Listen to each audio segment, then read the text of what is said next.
your home for Kings talk and so much more. Live and local. Allen Stiles on Sacktown Sports.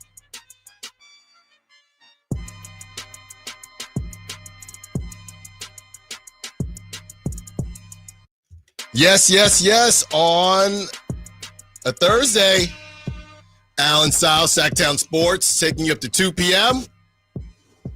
And guess what I was just doing? That's right. If you guessed making a coffee, you'd be correct. We are taking you up. Yeah, no, it takes forever now. We are going to take you up to 2 p.m., okay? And, oh, Chris is helping me. Hold on a second.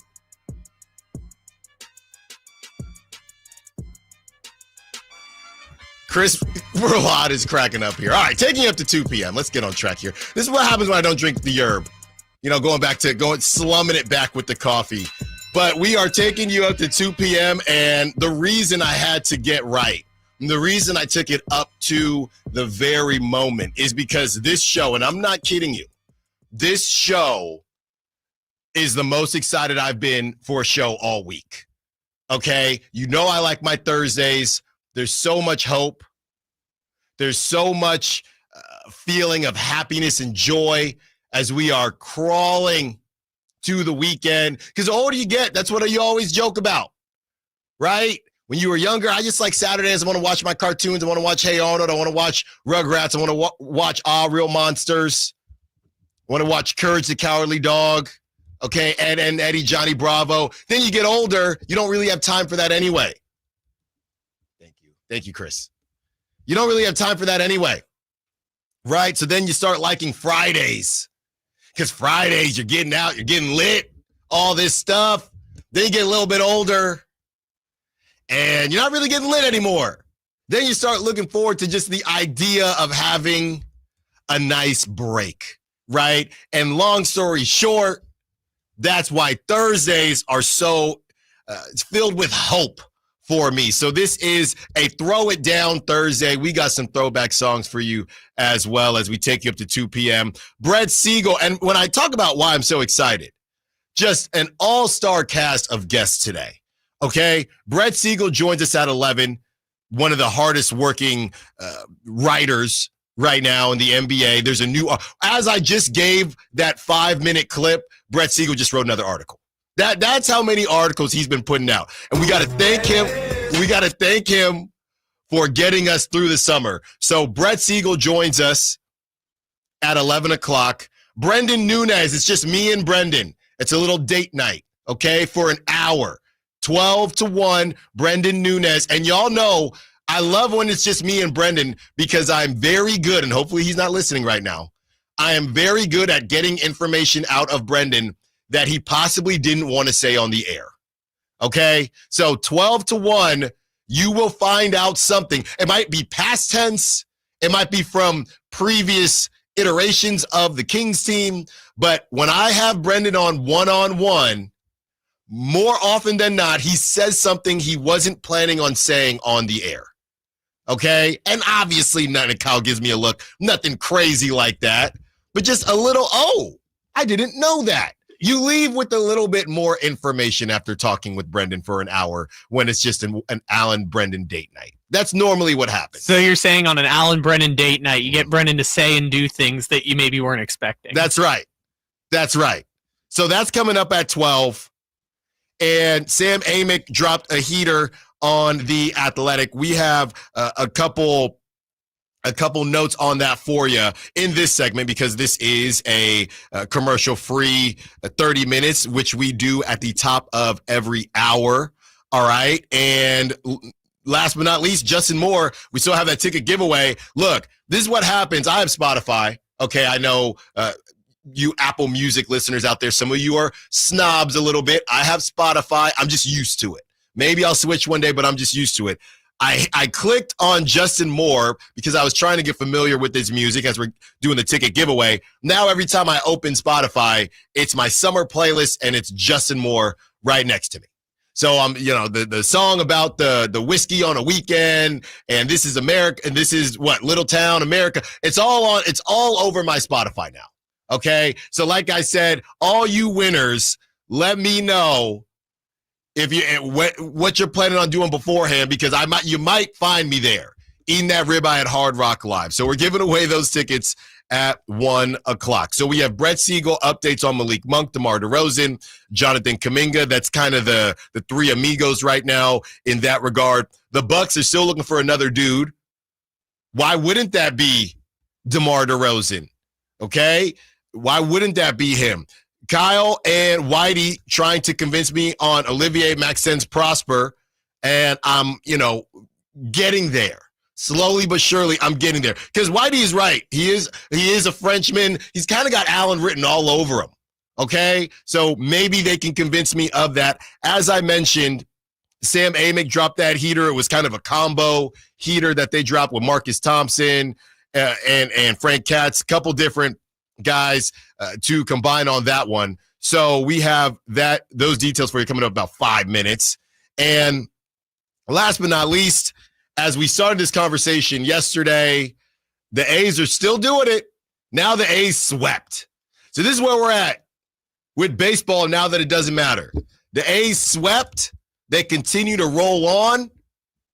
And the Giants are in a position to sweep the red-hot Cubs today after winning a series against the best team in baseball, the Brewers. And they've already won the series against the Cubs. They won last night, 12-3. Because it doesn't matter anymore. Being a spoiler is the worst thing in sports for your fans. The worst. Oh yeah, we're still going to play with it's too late. Okay, that's how we kicked off the show yesterday, and it rolls on. The A's haven't lost, they sweep, and the Giants are in a position to sweep the Cubs, who had been playing really well. I know Kyle Tucker's been struggling, but they've been playing really well. And the Giants, everything has completely flipped the momentum. There was a ball last night. Chapman got a hit. There was a ball. Kyle Tucker threw it off of Matt Chapman's helmet. It hit Matt Chapman in the head, bounced off Matt Chapman's head, went past the backstop, and scored another run. That's the type of stuff that just annoys fans. But just enjoy the wins. It could be worse, right? I guess. It could be worse. So the A's and the Giants continuing to be the best spoilers in the history of baseball. I wanted to talk about this as well before we get into what Sam Amick had to say about the Kings, Kuminga, Russell Westbrook situation. And I'm just going to wear it, all right? Maybe some of you won't like this. I'm just being honest. That's how I am. And out of all times, myself, I get accused of this, and the station gets accused of this, playing nice with the Kings because we have that partnership and we're the flagship, right? Really doesn't matter what we say. I think that there are hosts here at this station who have been incredibly tough on the Kings. I think I've been fairly tough on the Kings. And more specifically, I know I make the joke about whether the power is going to go out if I say Vivek Ranadive 3 times or just mention him in general. But we say his name. We say, hey, maybe you shouldn't be so deep in the weeds. Just be rich and enjoy the team. Let the people that you hired do what you hired them to do. Plenty of people at this station say it, but I think because our background is purple and we have a partnership with the Kings and we got Kings jerseys hanging in our studio, a lot of people don't hear it the same way, or you just want us to say bleep them and lose our job. That's what it comes down to. But with all that being said, I'm just going to wear it and say this.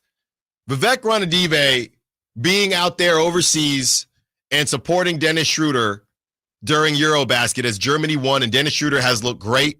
Andy Bailey, go check that out on YouTube. He said, hey, Allen, of Bleacher Report. Allen, I didn't really understand all the hate about getting Dennis Schroeder. I think he's a heck of a player. And we talked about some of the details with the actual deal, right? And maybe that's why there was some of that hate. But Andy said it wasn't on paper. It wasn't a crazy amount of money for a dude that can ball. And seeing Vivek Ranadive out there, I thought it was cool. I think it's cool to support your players. Now, I don't know if he was already out there doing some rich people stuff. I don't know. But all I know is he made time out of his day to hop on the PJ. What is it? Fly like a G6? That was back in the 2000s. They probably got a G10 now. I don't know. I don't have my private jet yet, but we're working on it.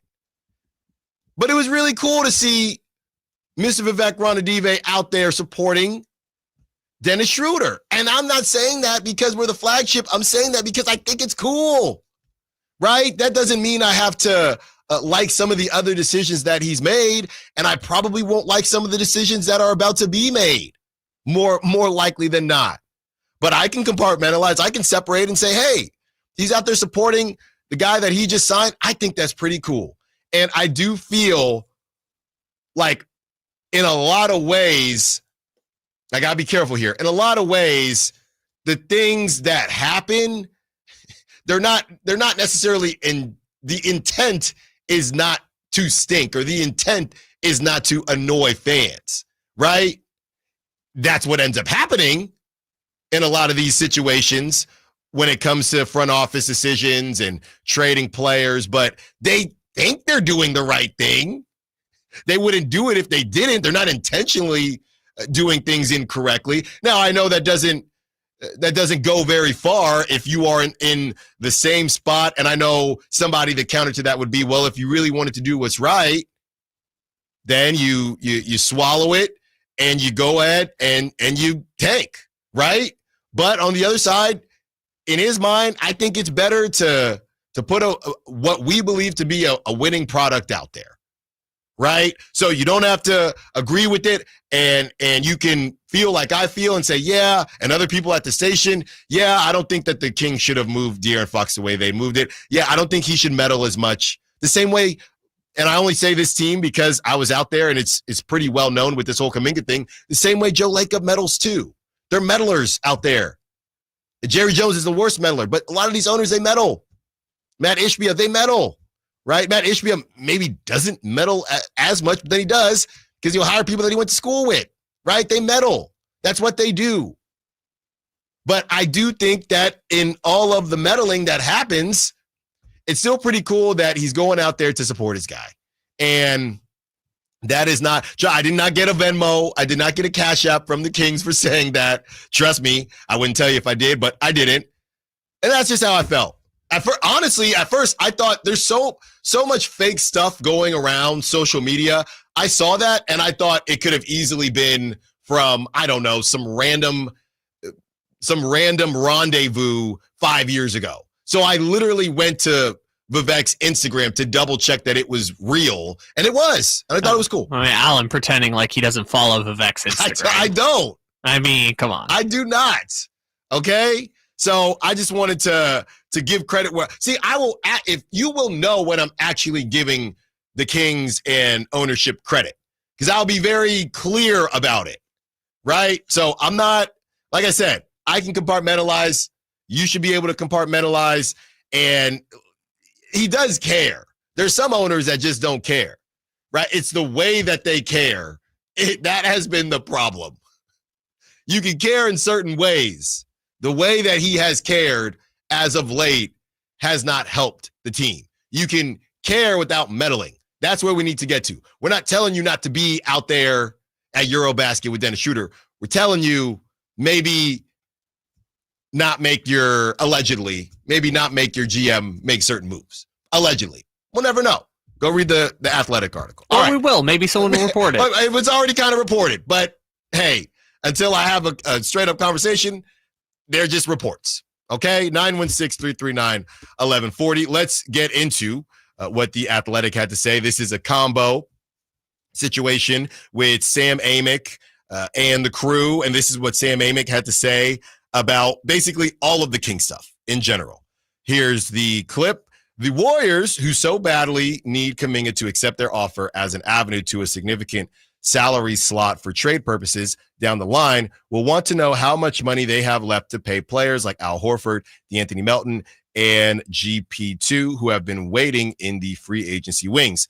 The Sacramento Kings, who have been the most serious suitors in sign and trade scenarios, have been resisting the urge to make other smaller moves all summer long because the Kuminga pursuit was a bigger priority. More specifically, the odds of a Russell Westbrook signing go up if they know they're completely out on Kuminga, though they aren't expected to make that move unless they can make room in the rotation by trading a guard.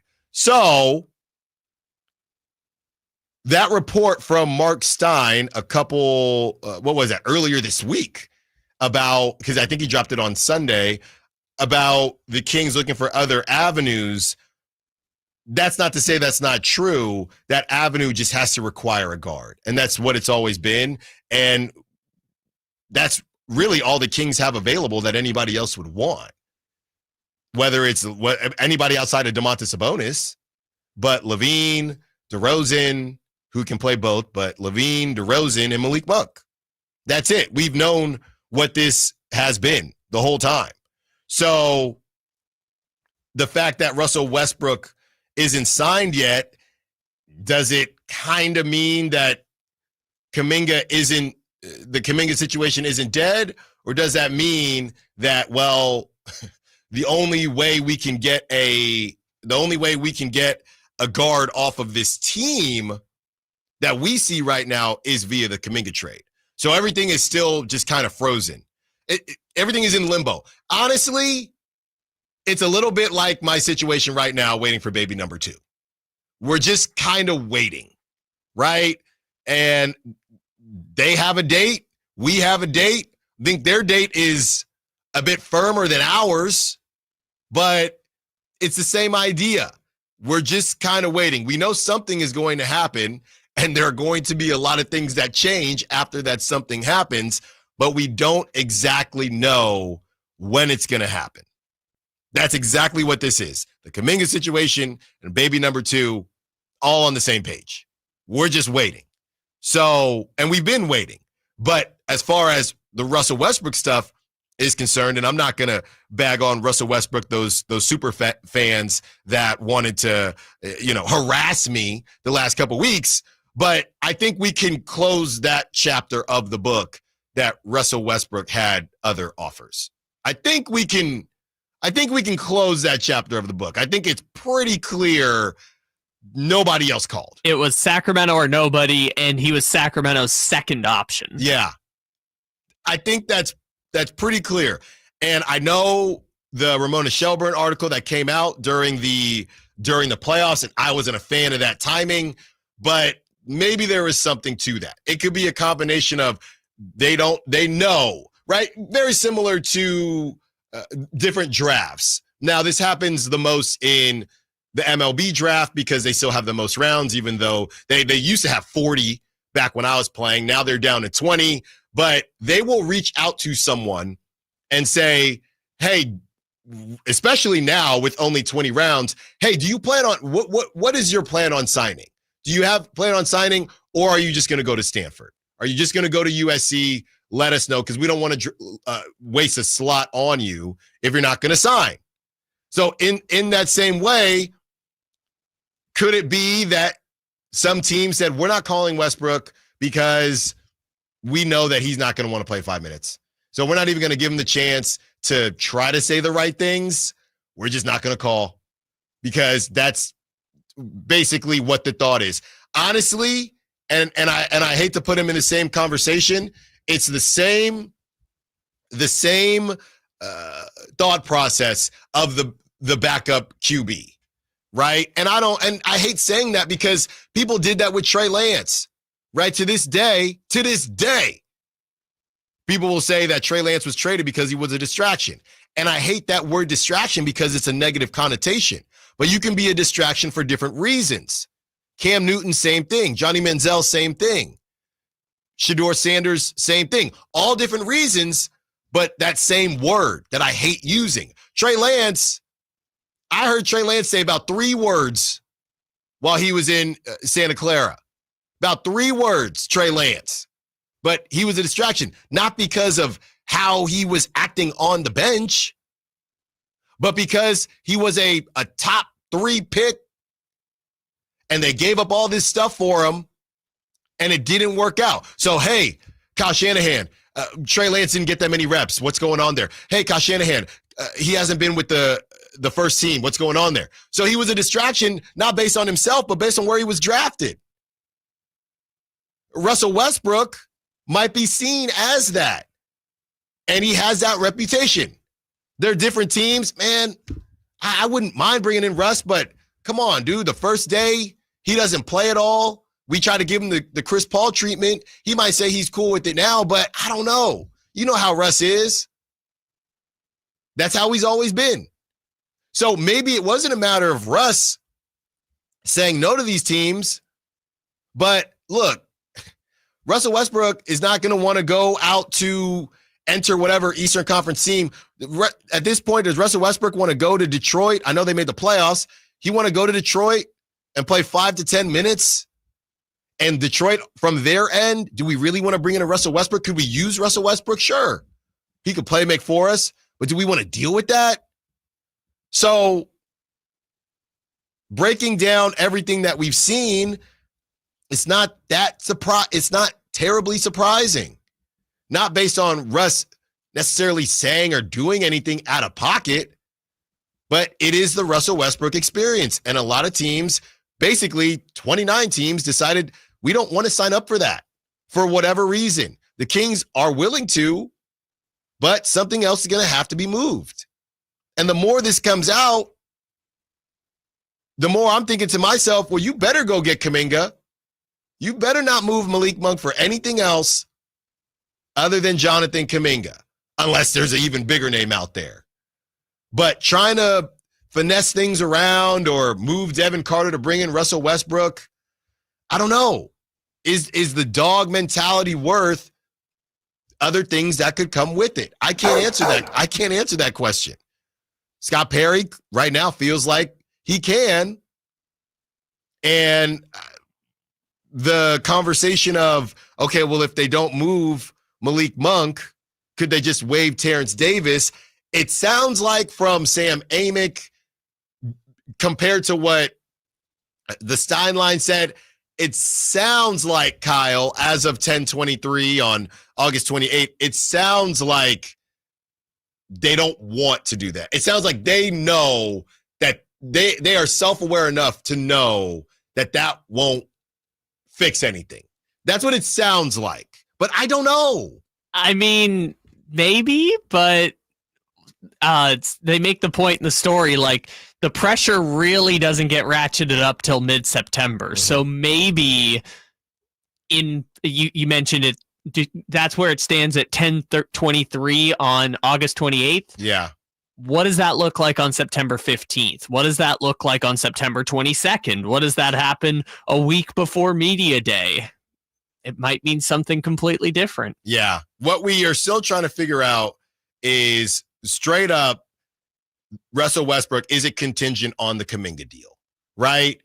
They're dancing around it. Feels like yes, but they're almost protecting themselves, and that's what the Mark Stein thing is. Hey, no. We did say that we'd still bring him in, and we're willing to do it. I wouldn't do it. And as much as, hey, I love Vivek being out there hanging out with Dennis Schroeder, but I wouldn't agree with that, because I just think that you're creating new issues, right? Your parents always say to you, you're going to make your own. Hey, Allen, I'm telling you this. My mom says all the time, Allen, I'm telling you this because I don't want you to make my mistakes. I want you to make your own mistakes, right? I want you to make your own mistakes. And I would argue that 12 guards is an old mistake. It's a mistake we've seen before. Now, it's a different version because you got some big names in there, but it's kind of a mistake that we've seen before. All right, you can tell it's going to be a fun one. 4 hours with you, whether you can listen for 4 minutes or 4 hours, we have you up until 2 p.m., and we are keeping our pedal to the metal all show long. The Bucks have made another call.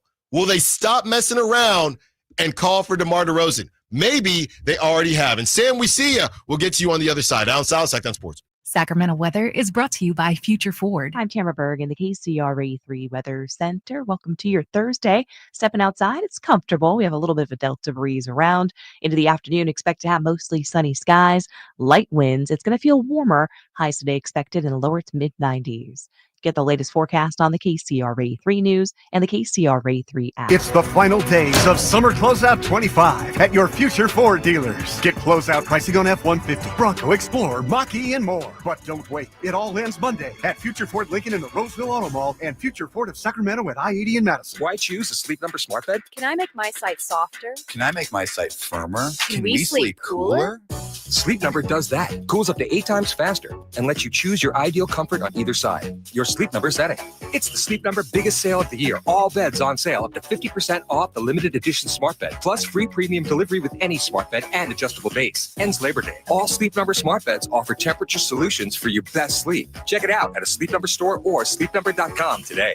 Staples presents That Was Easy. Big year. I'm starting middle school. Welcome to the jungle, Missy. Best part? My parents promised me a new laptop. Perfect for homework, essays, and drudgery. So we went to Staples. They had all the latest tech, and laptops were up to 40% off. Woo! Another back-to-school budget saved by Staples Easy Button. Mom high-fived the cashier. So embarrassing. Staples.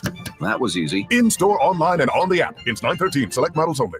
Listen to the 49er Rewind daily, brought to you by Mountain Mike's Pizza, the official pizza of the 49ers. Mountain Mike's Pizza, pizza the way it ought to be. High voltage live boxing action returns to the venue on September 6th as Uppercut Promotions presents 6 big fights featuring undefeated fighters. Thunder Showdown September 6th at the venue at Thunder Valley Casino Resort. Tickets at Ticketmaster. Fight cards subject to change. Hi, Michael Dave here for my friends at American Energy Heating and Air. Yes, I always tell you they are a family-owned operation, been in business since 81, A-plus Better Business Bureau, but it is hot. We are in those Sacramento hot months. I want to focus on them being your second opinion partner. What does that mean? Maybe you've got somebody you're working with or you've worked with in the past in the HVAC world. Guess what? They want to give you a second opinion. How much does it cost? Nothing.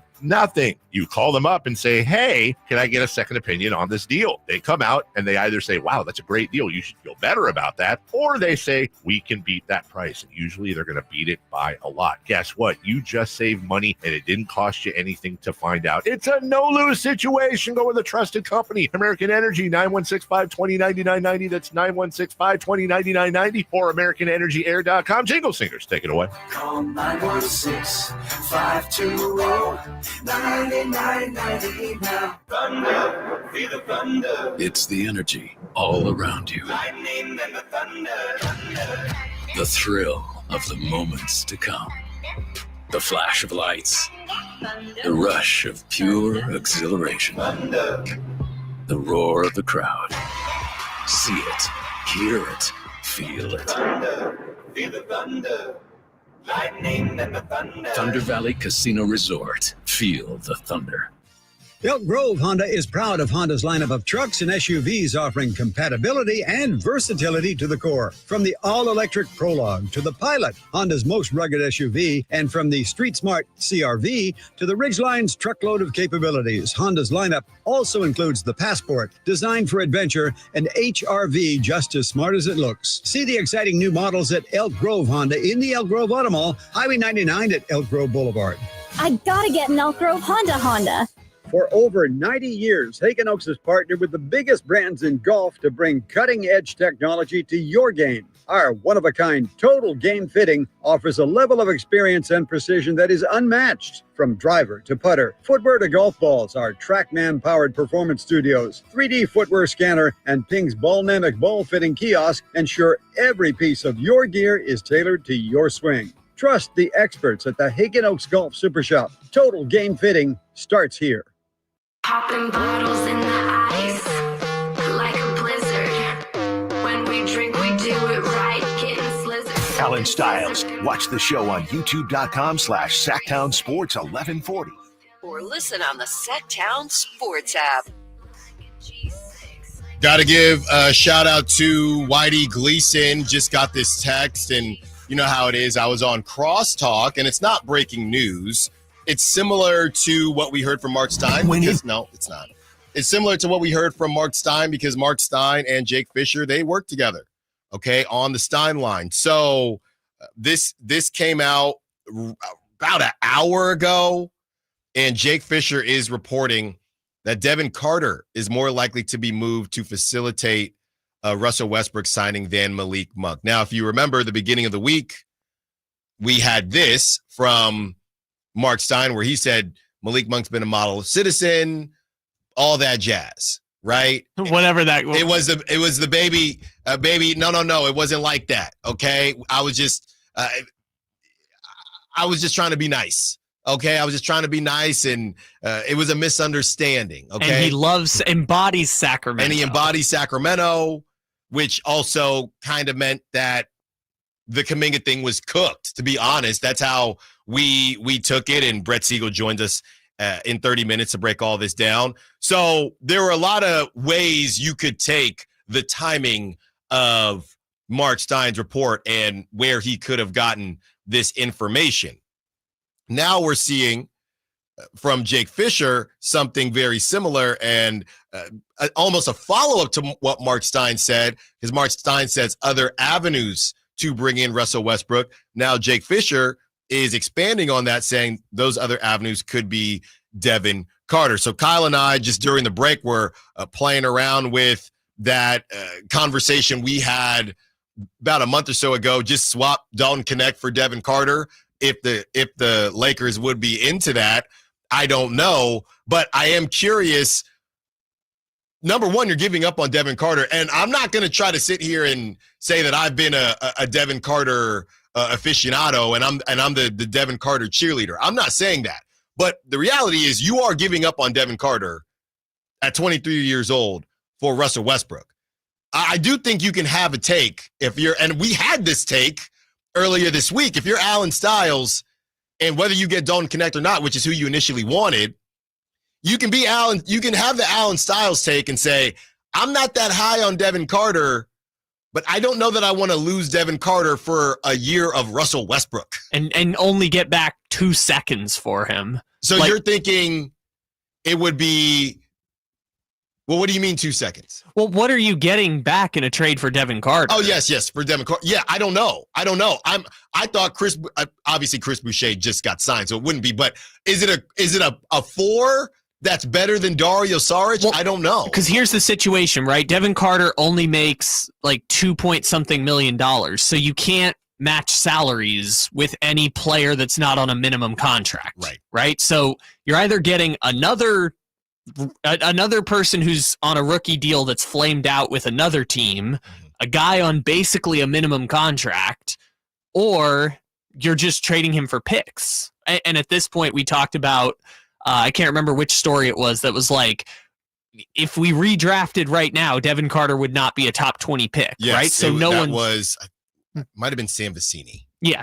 And so if we just take that at face value, we already know that draft picks, again, I don't want to compare players to cars, but like draft picks similar to used cars, once you make the pick, they inherently have less value than a future draft pick. So if Devin Carter's not getting moved for a top 20 protected first round pick right now, he's essentially getting moved for 2 second rounders. Yeah. And if you're the Kings, why would you give up on Devin Carter, to your point, for 1 season of 36-year-old Russell Westbrook? The only way I'm doing this is if you're taking a flyer on another young player that, like you said, somebody else has given up on, that fits the model of what the NBA is doing these days. Yeah, if it's, and it could be, they don't have to be 6'8", 6'9", anything like that, or Olivier Maxence Prosper, somebody like that.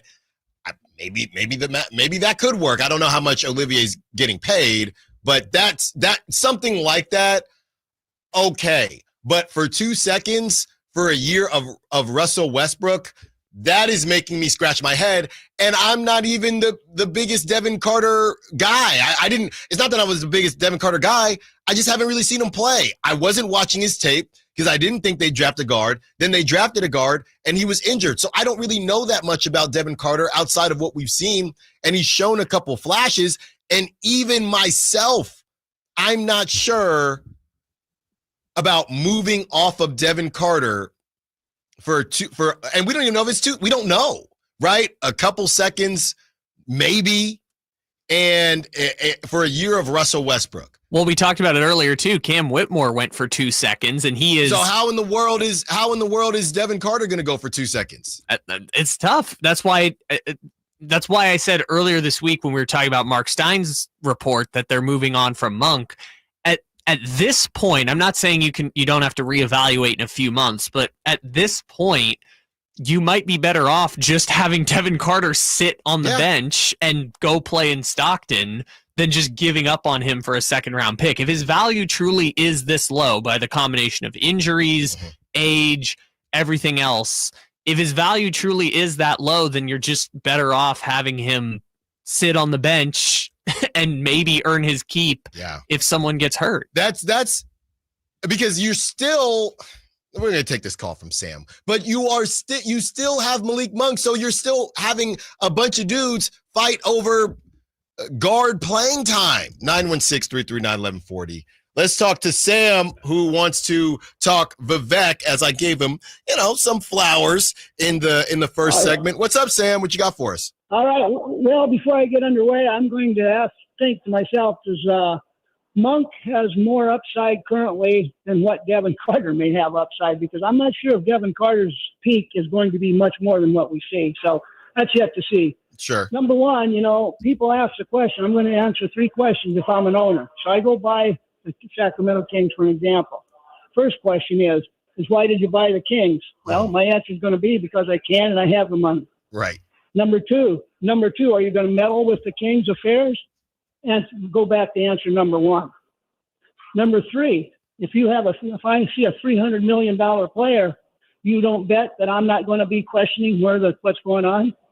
Have a good day, and hopefully that answered all the questions you may have in the future. Thanks for the call, Sam. Appreciate it. Yeah, and I heard this saying, and I go back to it often about not being that hard, depending on what you're talking about here. But if you've never walked in someone's specific shoes, trying to at least keep that at the forefront when you think about these things, right? It's easy to say, I would just be an owner and I wouldn't touch anything, right? But then if you were in that situation, who knows? You've never been in that situation. You'd like to think that you would handle things a certain way, but we don't know because most of us won't be in that situation.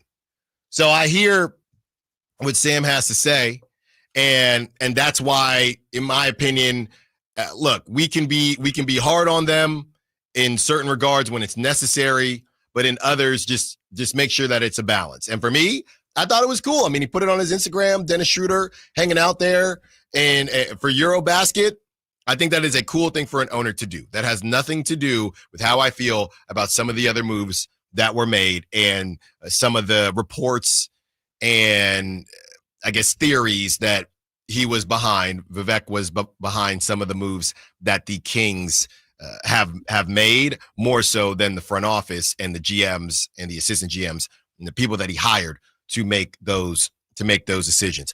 Plenty of texts to read through about this Devin Carter stuff that I see. A lot of people are okay with it.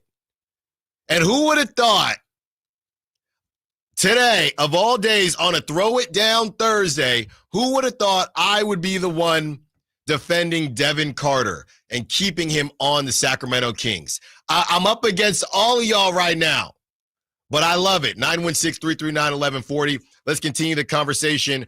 Also, let's discuss the idea that the Bucks are getting closer to making a call for DeMar DeRozan. Allen Stiles, Sacktown Sports. This message comes from Viking, committed to exploring the world in comfort. Journey through the heart of Europe on an elegant Viking longship with thoughtful service, destination-focused dining, and cultural enrichment on board and on shore. With small ships that bring travelers closer to the destination, there's more time to explore. And every Viking voyage is all-inclusive, with no children and no casinos. Discover more at Viking.com.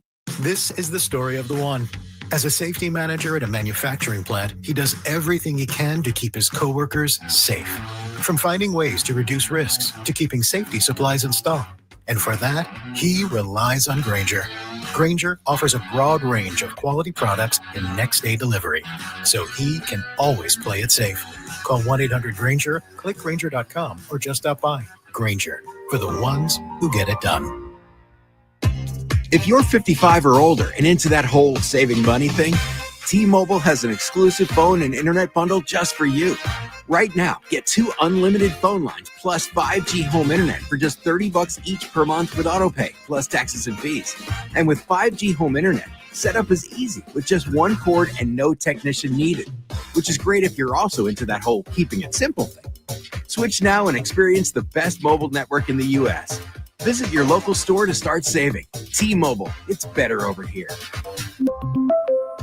Based on analysis by Ookla Speed Test Intelligence data Q4 2024 to Q1 2025, Ookla trademarks used under license. Unlimited on our network. Customers on voice plan may notice speeds lower than other customers and further reduction if using more than 50 gigs a month due to data prioritization. Video streams and SD on this plan. Home internet pricing after $20 a monthly bill credit plus $5 per line without autopay. Debit or bank account required. See 5G device coverage and access details at T-Mobile.com. Stockton Honda cranks up the savings with amazing deals during the Honda Summer Event happening now. Whether you're shopping new or pre-owned, you'll find unbeatable selection, serious savings, and top dollar for your trade. From quick crosstown drives to full-blown road trips, wherever you're headed, Stockton Honda is ready to help you get there in style. Start your summer adventures at Stockton Honda or StocktonHonda.com. Anytime, anywhere, it's all here. StocktonHonda.com. Attention taxpayers, if you owe $5,000 or more and have missed another tax deadline, you're officially on the IRS's radar. The IRS has resumed aggressive collections. That means wage garnishments, bank levies, even seizures of your home, car, or retirement accounts. If you owe $5,000 or more and missed the deadline, you're stacking new debt on top of what you already owe. Call Priority Tax Relief now. Their experts fight back fast and are saving their clients millions in tax debt every month. I owed over $50,000. And they settled it for pennies on the dollar. These guys are as legit as they come. After speaking on my behalf with the IRS, my entire debt of $25,000 will be eliminated. Whether you've received collection letters or you're already facing liens and garnishments, call for your free consultation. There are no upfront fees. Priority Tax Relief. Let's make your taxes our priority. Call 800-406-1584. 800-406-1584. 800-406-1584. Priority Tax Relief. Get ready for a night out with Jordan Davis. It's Country in the Park 2, Saturday, September 13th at Cal Expo. Along with special guests Mitchell Tenpenny, Low Cash, Vincent Mason, and Avery Anna. Make it a family day out with food trucks, games, dancing, and more. Saturday, September 13th at Cal Expo with RVs of Sacramento and the Sled Museum of Science and Curiosity. Tickets at CITPFest.com. What's up? We're talking to Chad Hoblet, Hoblet Dodge, Chrysler, Jeep, Ram, and Woodland. Chad, what's happening for the Make This the Summer Sales Event? Right now, save up to $15,000 off MSRP on new 2025 Ram 1500 Crew Cabs. The Motor Trend 2025 Truck of the Year. Okay, but what about those hard-to-find heavy duties? Right now, save up to $11,000 off MSRP on the hard-to-find brand new 2025 Ram Heavy Duties. You won't find a better selection of new Rams in California, with over 400 new Rams available and more on the way. Search, select, and save through their whole inventory at HobletDodge.com. Nobody beats Hoblet, period. $15,000 total net savings on select new 2025 Ram 1500 Bighorns after $83.16 factory rebates and $66.84 dealer discounts. Rebates include 10% below MSRP. $2,000 Stellantis financial bonus cash. Must finance with Stellantis. $500 on the job upfit. Must show eligible upfit. $11,000 total net savings on select new 2025 Ram 2500 Limited after $2,500 factory rebates and $8,500 dealer discount. Rebates include $500 on the job upfit. Must show eligible upfit. At least 5 of each net savings. Not everyone will qualify for all rebates. See dealer for details. Brought to you by Xfinity. Sports are unpredictable. The price of your internet shouldn't be. Introducing the 5-year price guarantee. One consistent internet price for 5 years with no annual contracts. Guaranteed.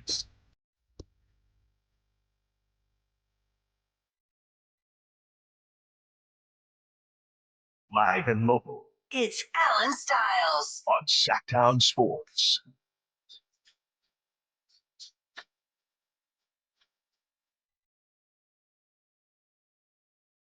Throw it down Thursday. Also a little throwback Thursday. My guy, Jay Boog.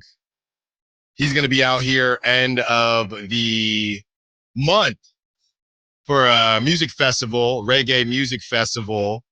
And I did not know that. So real quick, like I said, we got Brett Siegel coming up in 15 minutes. We got Brandon Nunes coming up for an hour. That's at 12, breaking down this new report from Jake Fisher that Devin Carter might be the one on the move.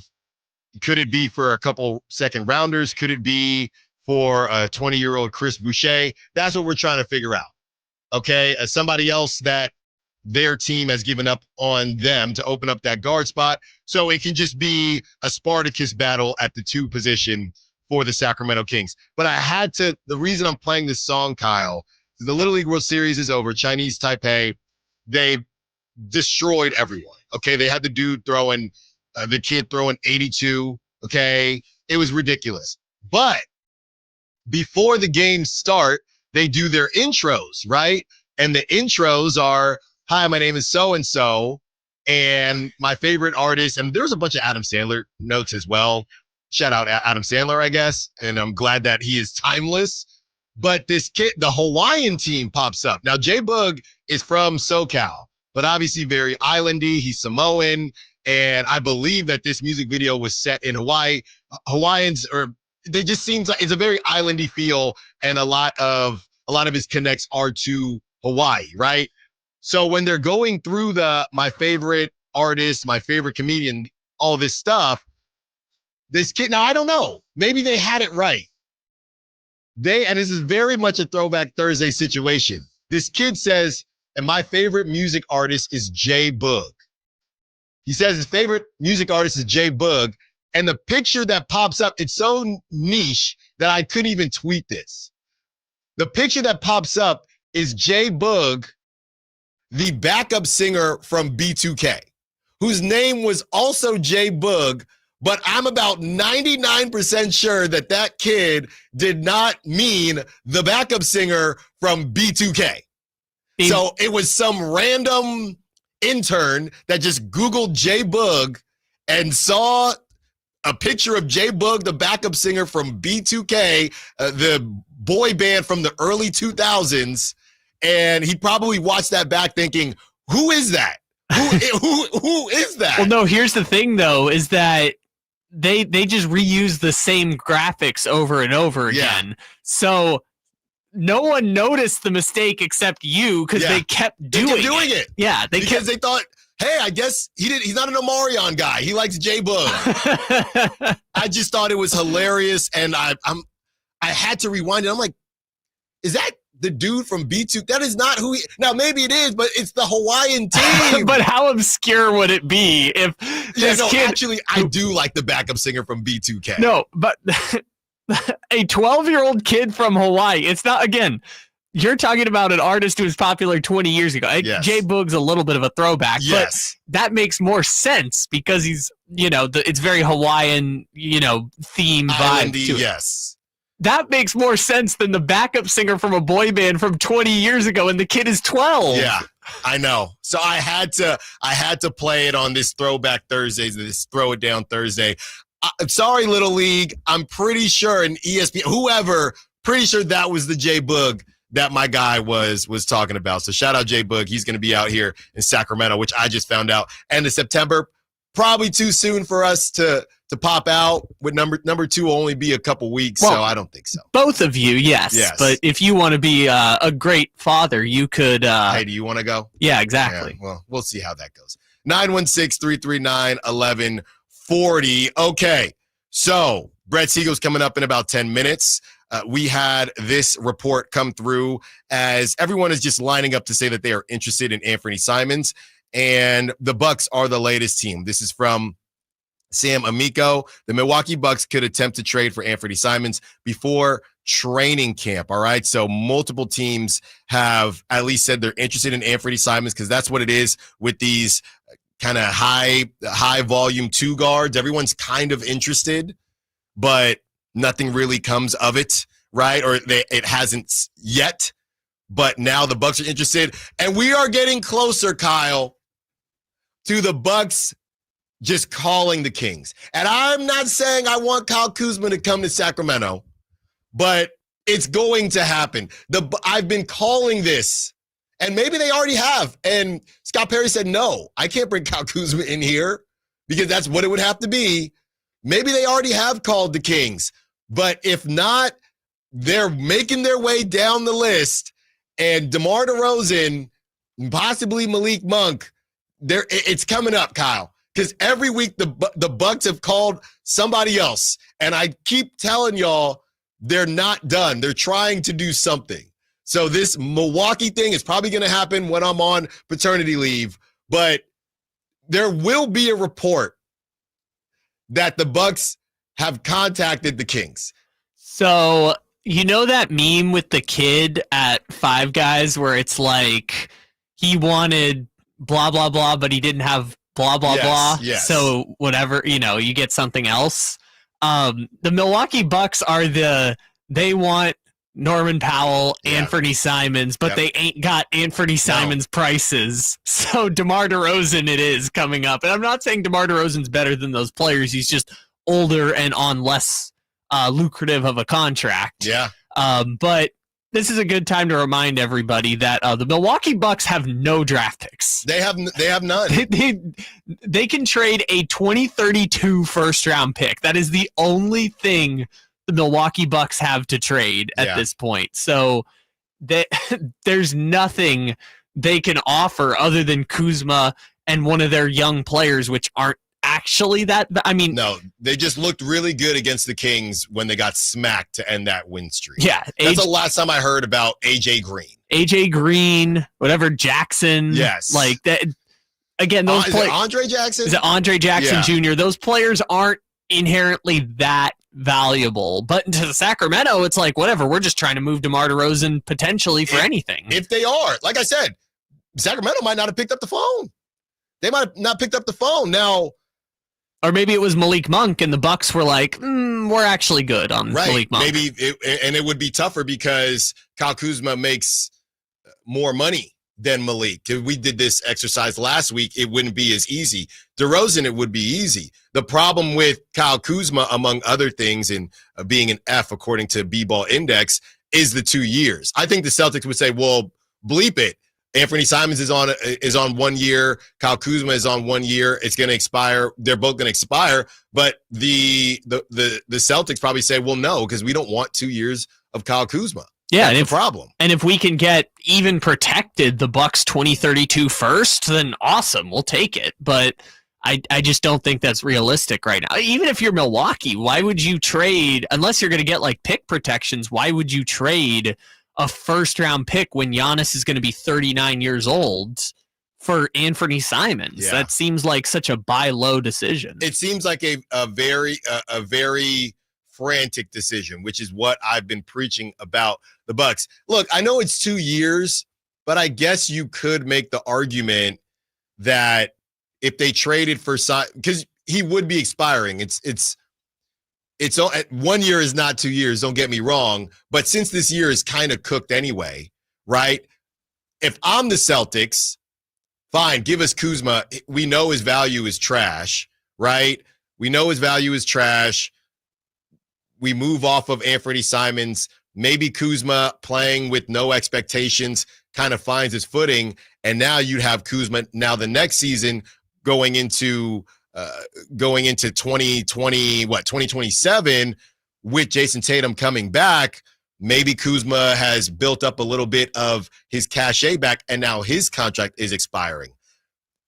I could see that world if nobody else is interested in Anthony Simons and you truly don't care about this season. And that sounds disrespectful to Kyle Kuzma, but kind of where it's at. So Kyle Kuzma just got out of the cycle of playing meaningless basketball. But he's still playing in Boston. You're not playing. It's not meaningless. Yeah, it's meaningless basketball where the fans are going to say rude things to you. You know what? It's a no, not even, because they'll probably be in the play, and at least it's a warm up, right? Kyle Kuzma went from being in the. You ever jump in the pool from the hot tub and it's really cold because you were just in the hot tub? Kyle Kuzma, that's what he did. Right now, he gets to start in the shallow end, walk a little bit, find his footing. That would be the Celtics. But if that doesn't work, I'm telling you, they are going to call for DeMar DeRozan if they haven't already, because they don't have a choice. They don't have a choice. The Bucks don't. When we return, we've teased it, and it is time. Brett Siegel joins us to kick off the 11 o'clock hour. Everything you want to know about these Jonathan Kuminga updates, and what does Brett think about the report on Devin Carter? Does he have anything to share? I'm sure he might be working on an article right now. Don't move. Allen Stiles, Sacktown Sports. This is the story of the one. As a safety manager at a manufacturing plant, he does everything he can to keep his coworkers safe. From finding ways to reduce risks to keeping safety supplies in stock. And for that, he relies on Grainger. Grainger offers a broad range of quality products and next-day delivery, so he can always play it safe. Call 1-800-GRAINGER, click Grainger.com, or just stop by. Grainger, for the ones who get it done.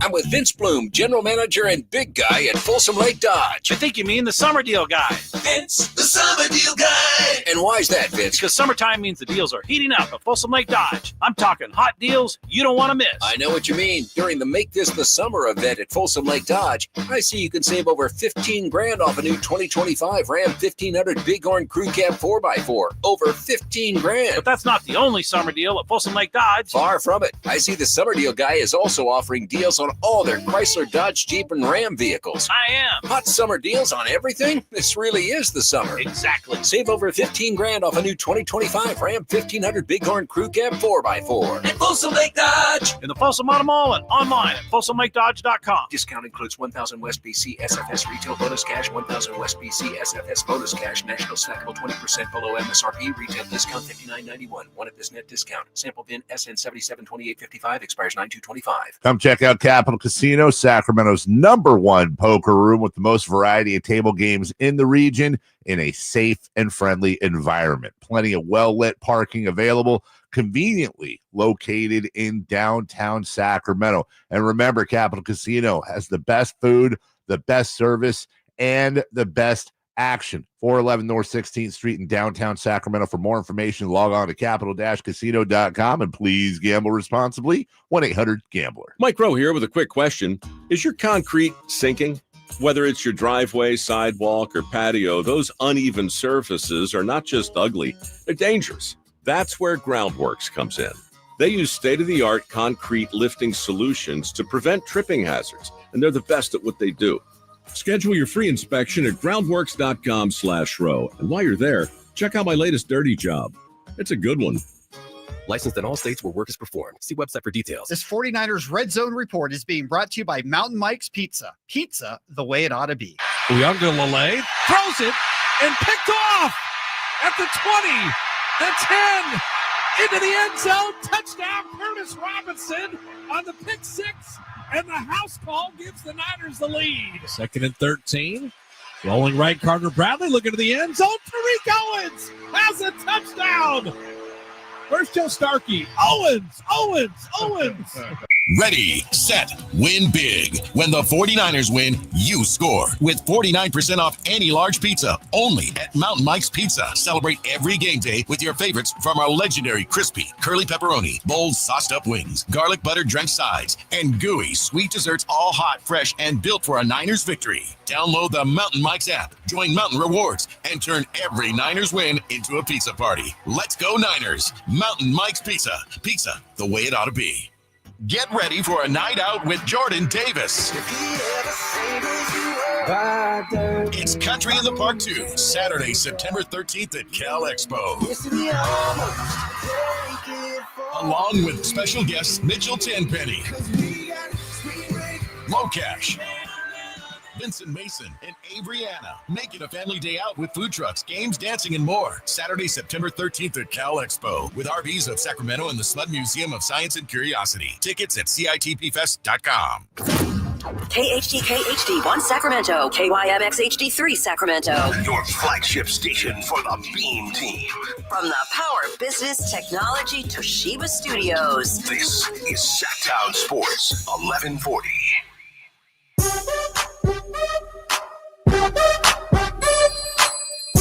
Your home for Kings talk and so much more. Live and local. Allen Stiles on Sacktown Sports.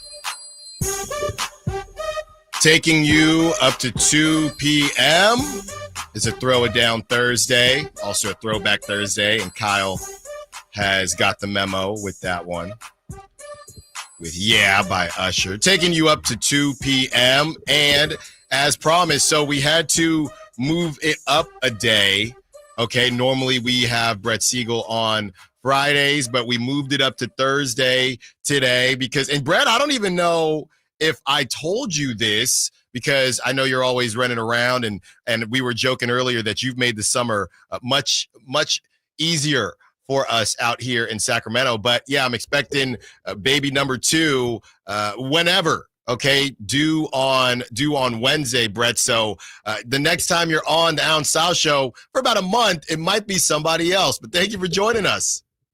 Hey, congrats, Alan. I did not know that. That's great news to hear. I wish you guys the best, and obviously it's going to be great for you getting kid number 2. Maybe that will be a second athlete that you can add to the family, a pro in the future, maybe. There you go.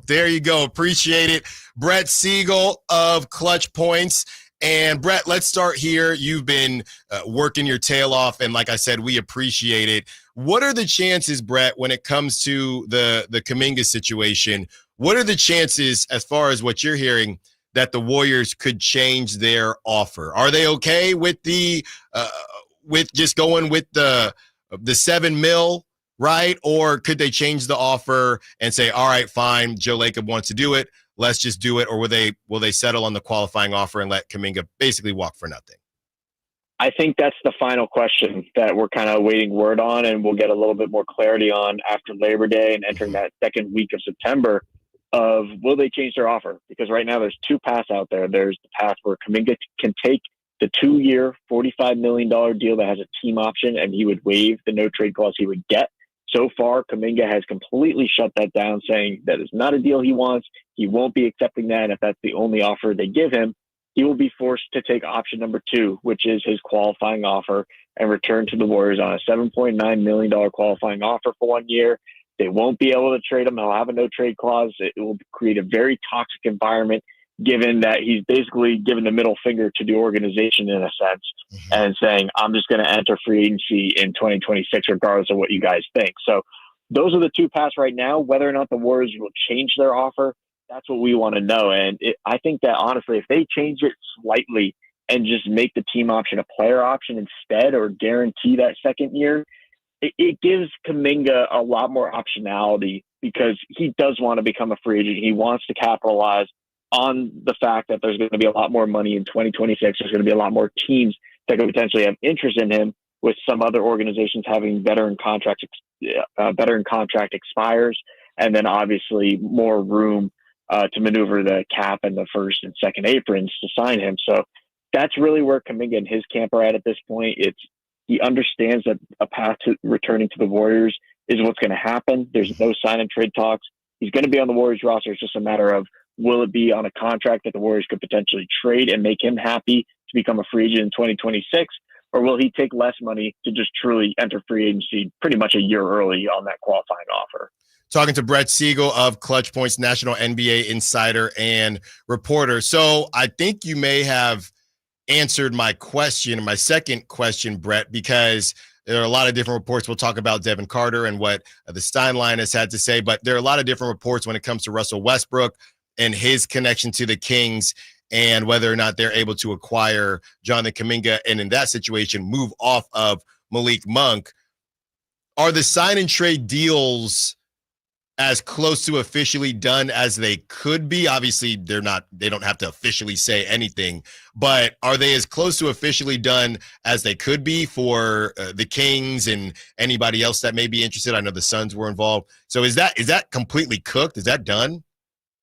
Yeah, I'd say that they're pretty much done at this point, pretty much since the last offer from the Kings, where they offered Malik Monk and that protected first-round pick. It's just not a package that the Warriors wanted, and I know that we've talked about it countless times, where they would have had to sacrifice either Buddy Hield or Moses Moody to the Kings or another team just to make the base year compensation work there in a Kuminga sign and trade. So it's not something that the Warriors want to do if they are to do a sign and trade for Kuminga.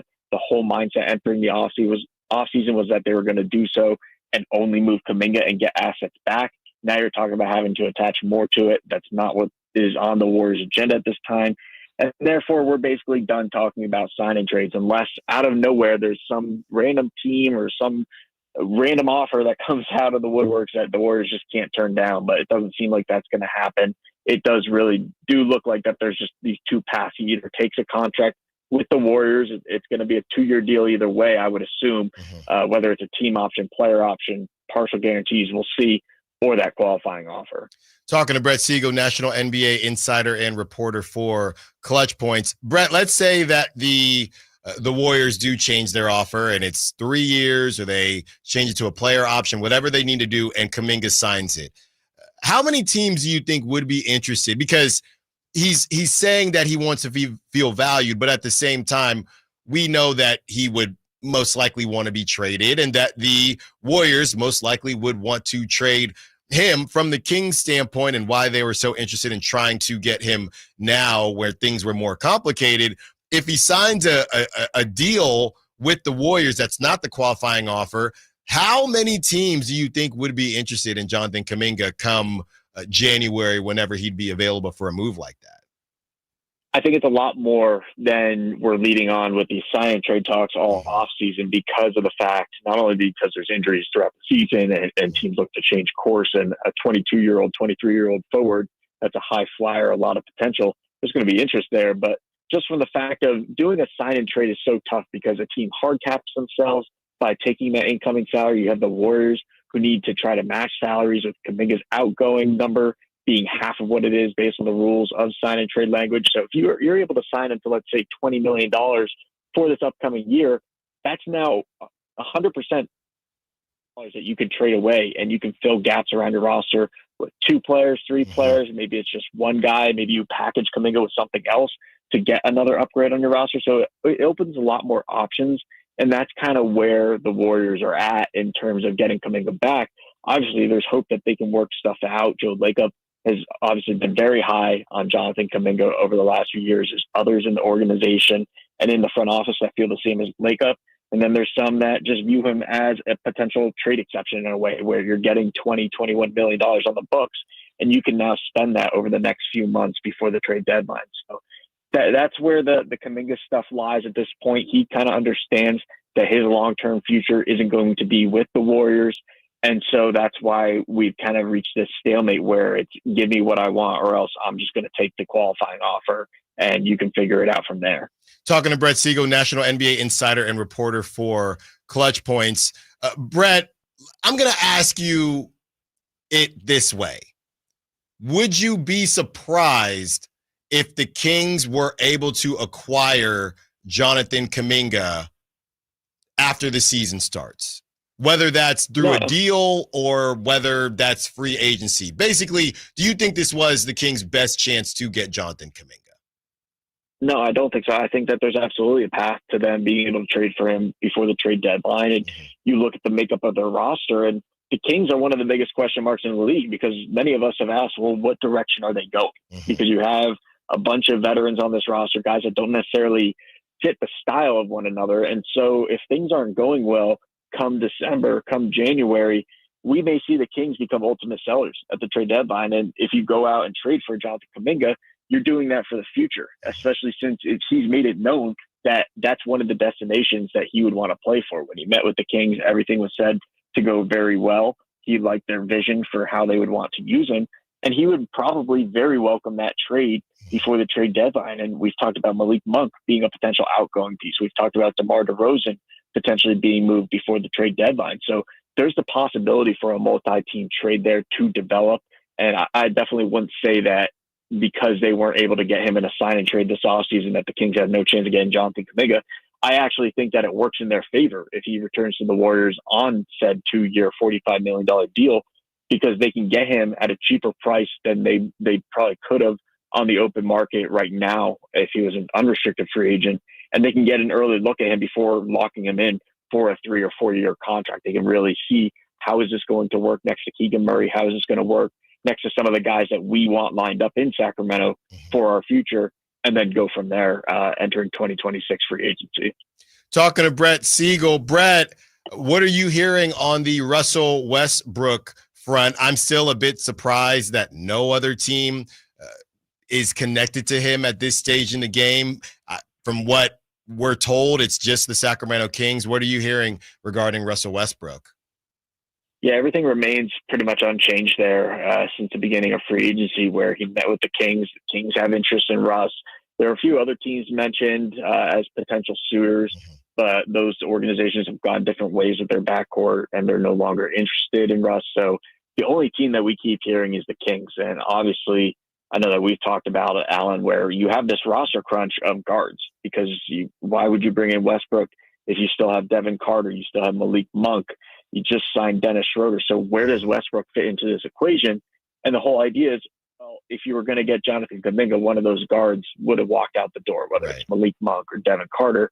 Now, since that's not going to happen, you have to look at other avenues. It doesn't seem like that the Kings are actively trying to move Malik Monk. I think that idea was inflated a little bit. It's more of they were looking at potential trades involving him, but it was more so of talking to teams, seeing what his value was and seeing what they could get back in return, because they weren't going to give up a good player like Monk, who's been in the Sixth Man of the Year discussion for the Kings over the last few years, if they were just going to get like a second-round pick and a guy on an expiring contract back. They want to get value, which is why they were willing to include him in the dialogue for Jonathan Kuminga, a young, high-potential guy that could be a foundational piece for them in this organization. But there's really no avenue to moving Monk and getting that kind of value right now. That's why he's most likely going to stay on their roster unless something develops over the next few weeks leading up to training camp.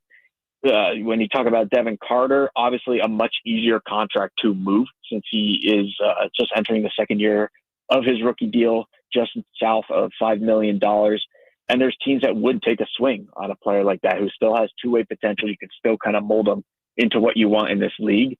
And I think that that's why there would obviously be more interest in the preseason in a guy like Devin Carter than there would be in a proven veteran on an $18 million contract that still has years left, like Malik Monk.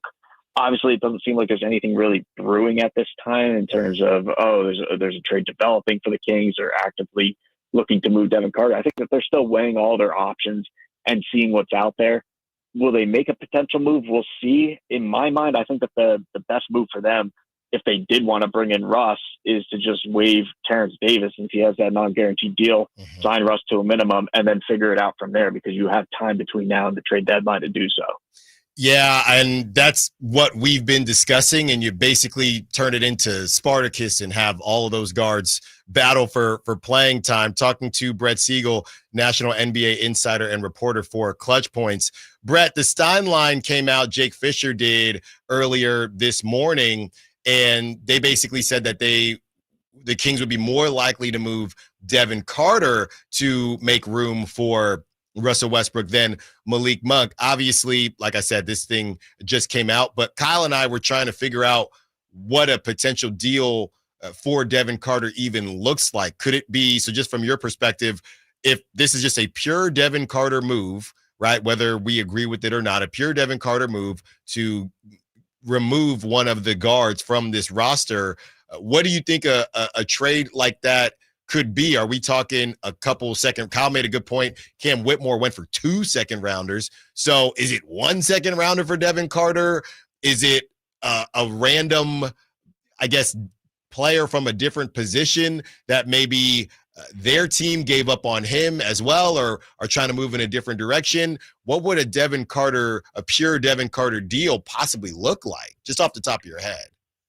It's a good question, because we're talking about a guy that hasn't really played much. He was injured for a vast majority of the season last year. In Summer League, he struggled and didn't really look like how many thought he should out there on the court entering his second year. So there's some concerns about what his role will look like. And when you look at Sacramento's depth chart from the outside perspective and from another team's perspective, you're talking about a guard that is maybe third or fourth in the lineage for when he's going to play, 11th, 12th, 13th guy on their bench will do. So when you're looking at it from those organizations' perspective, they're not going to overpay for Devin Carter, A, because they know the Kings are looking to deal him to sign Russell Westbrook, and B, he's not the lottery pick or the high first-round pick that people thought he could be. Could he still develop in that? Absolutely. There's still plenty of time for Carter to turn things around and be a really good player. But until they can actually see him play, it's still a major unknown. So yeah, I would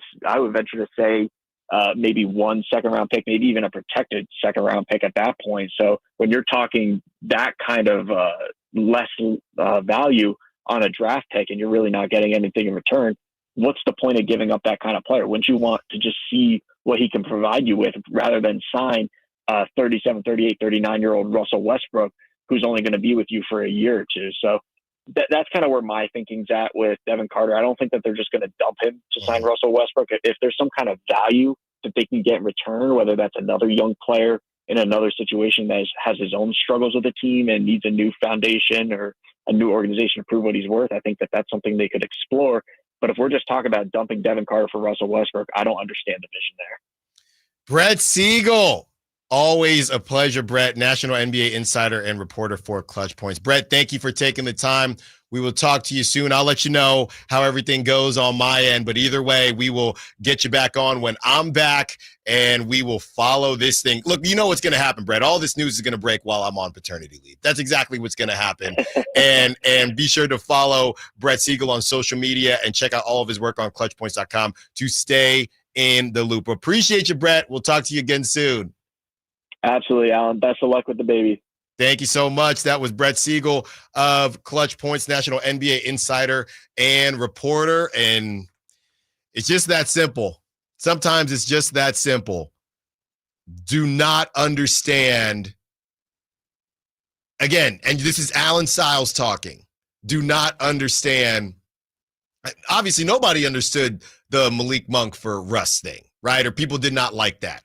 This one, I think, is less egregious in some regards, but also more egregious in others. And maybe it just turns into Allen doesn't want Russ on the team that much. Because, again, it just feels like a futile exercise, if I'm being honest. It feels like a futile exercise. If this was a conversation where we could do it in Fanspo. I don't know how we would do it, Kyle, but we could find a random, because you can't, I don't know about Fanspo when a dude isn't on a team, but I just want to see if there's a way for you to go completely Nerdville, Kyle, in Fanspo. Is there a way for you to figure out how many more wins the Kings are projected to have if they remove Devin Carter, get 2 second-rounders for him, or some random 20-year-old that hasn't played, and Russell Westbrook? The problem is Russell's not on a team right now, but if you're able to do that, because is that 2 more wins? Somebody's going to argue with me that that's 5 more wins. I don't see 5 more wins with Russ, and 5 more wins. That's the thing. 5 more wins takes you to 40. I'm a man. I'm 40. It takes you to 40 wins. Maybe they just feel, look, there's no space. We don't want to deal with Devin Carter in Stockton. Maybe he's not going to be a fan of that. Maybe that's going through their mind. I don't know. Because this doesn't make a ton of sense. Not for 1 year. Not for 1 year. I do not get it. I do not get it. If Russ was, I don't know, 33, okay. Let's have that conversation. We can have that conversation. And again, he's 36 years old, by the way, and he's turning 37 in November. And again, this is about the future. And this is about the fact that the reason they're having this conversation is because nobody else is calling for Russ. So you're essentially bidding against yourself. Nobody else is calling for Russ. And you're going to give up on an older team? Kyle, we already talked about that team not being young. You're going to get rid of a 23-year-old and add a 36-year-old? That's going to shoot them right up the average age of the league with nothing to show for it. All right. So I think I've answered your question. Okay. Let me remove myself from the trade dungeon real quick. Okay, so in this scenario, I gave Russell Westbrook to the Kings on a 1-year, $4 million contract. I traded Devin Carter to the Nets for a second. Fanspo said the Nets added 1 win. Okay. So if the Nets just added Devin Carter and gave up nothing, they would add 1 win. If the Kings added Russell Westbrook and subtracted Devin Carter, they would add 2 wins. So it's a 1-win difference. Adding Russell Westbrook over Devin Carter is the difference of 1 victory. And I know this stuff. I know this stuff isn't perfect. I know. And look, and I don't want to start anything as my break is approaching us. It is upon us. But there is a part of me that thinks, how did that conversation go with Devin Carter and Scott Perry? How did that conversation go? Because on paper, he is exactly what you would want, the type of player that you would want. That doesn't make sense to me. Scott Perry plans to be here for a while. He said that.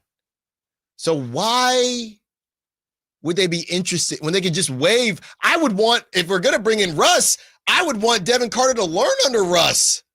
That's what I would want. I wouldn't want to move him for Russ. And like I said, makes more sense in certain regards, makes less sense than the Malik Monk move in others.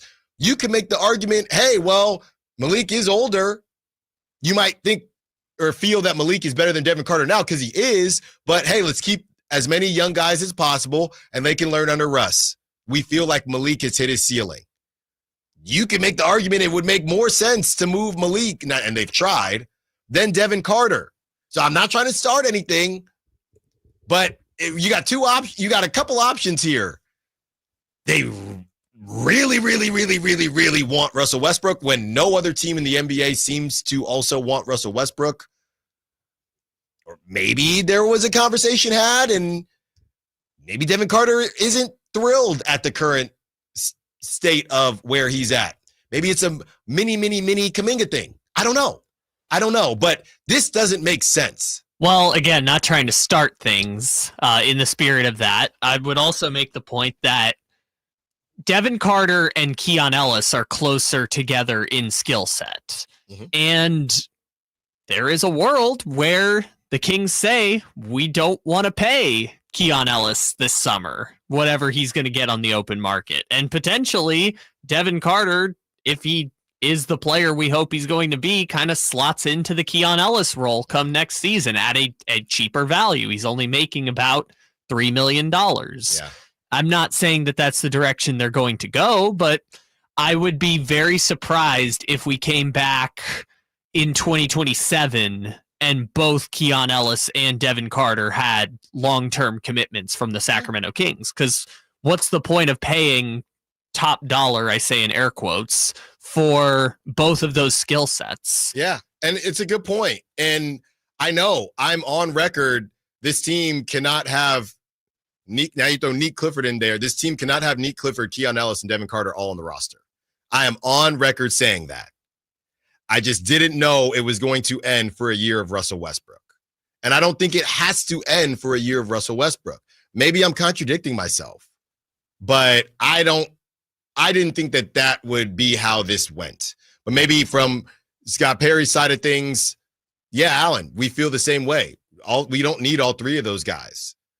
And we think that this is an opportunity to get something back for Devin Carter, even if it's a low buy, and we get a year of Russell Westbrook. And that's what they're valuing. We will see. 916-339-1140. On the other side, we have more for you from that Sam Amick article in The Athletic. Don't move. Allen Stiles, Sacktown Sports. This is Allen Stiles on Sacktown Sports 1140, and the big deals are rolling in at Folsom Buick's GMC's end of summer sales event. Right now, take home the 2025 Sierra 1500 Crew Cab Denali with $13,500 off MSRP, or lease it for just $699 a month for 24 months with $5,999 due at signing. This is your chance to drive the bold and powerful Sierra 1500 Crew Cab built to stand out on the road. When the summer ends, so do these deals. So don't miss out. Visit FolsomBuick.com today. Hi, this is Greg Papa. Disasters hit every day. If your home, business, or building has suffered from any disaster, SunPoint Public Adjusters can help. SunPoint prepares, presents, and negotiates your claim with the insurance company, working only for you, making sure you get everything you're entitled to and letting their focus be on what's most important, your family or your business. Call SunPoint today at 888-247-7865 or contact us at sunpoint.us. SunPoint Public Adjusters, the gold standard in public adjusting. License number 2N14884.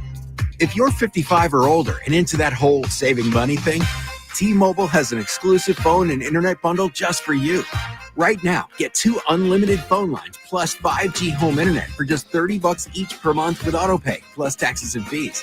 And with 5G home internet, setup is easy with just 1 cord and no technician needed, which is great if you're also into that whole keeping it simple thing.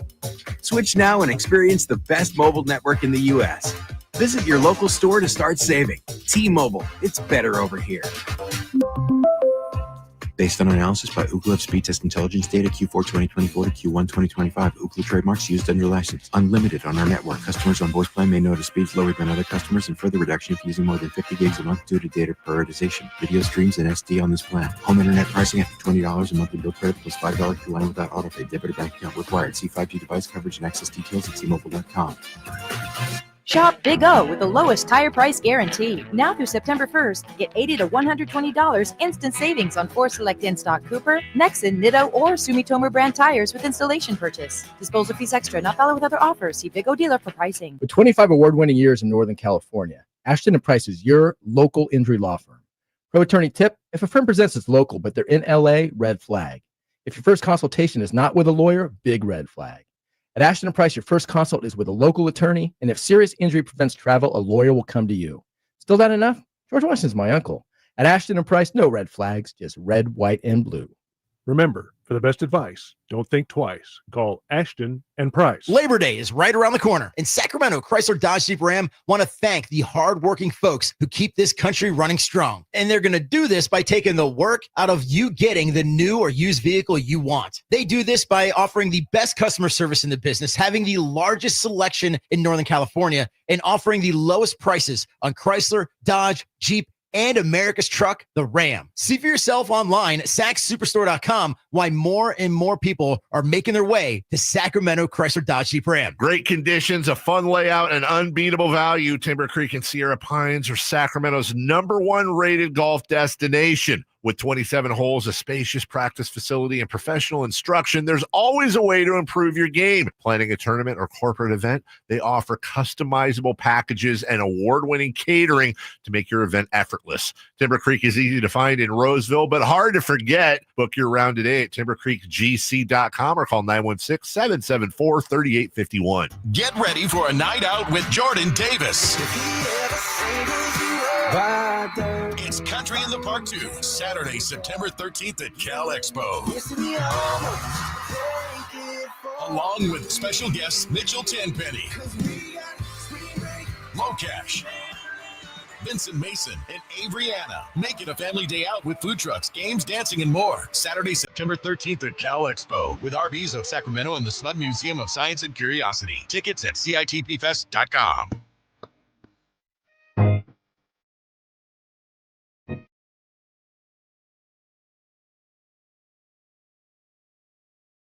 Allen Stiles. Watch the show on youtube.com/Sacktown Sports 1140. Or listen on the Sacktown Sports app.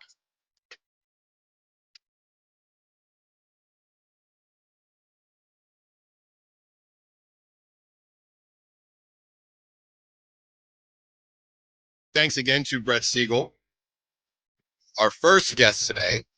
And Brendan's still a guest, even though he works here. And Brendan he's breaking up the round table. Yeah, well, honestly, it's for good reason that it's just Brendan. Well, not Frankie Cardicelli. He's always pretending like he's busy. But We bring the boom. he doesn't. I'm done with that drop, by the way. I come back, no more of that. Frankie doesn't deserve that anymore. He has no drop. I don't know. I have not seen his kid might be taller than me now. I have not seen Frankie in a very long time. I saw his light was on in his office today. I saw that too. We didn't see him. No. So it's just me and Brendan, or Brendan and I. I don't want my mom to text in. It's not me and she always does that. Whitey and Watkins Little throwback. What better way? Maybe that's on purpose. What better way to celebrate Throwback Thursday than a little Whitey and Watkins? That's at 2:00, and I'm gonna be listening. The OGs, Whitey and Watkins. What a great show that was. And actually, before 1:00, or excuse me, before 2:00, because we're gonna have them on for some crosstalk at 1:45.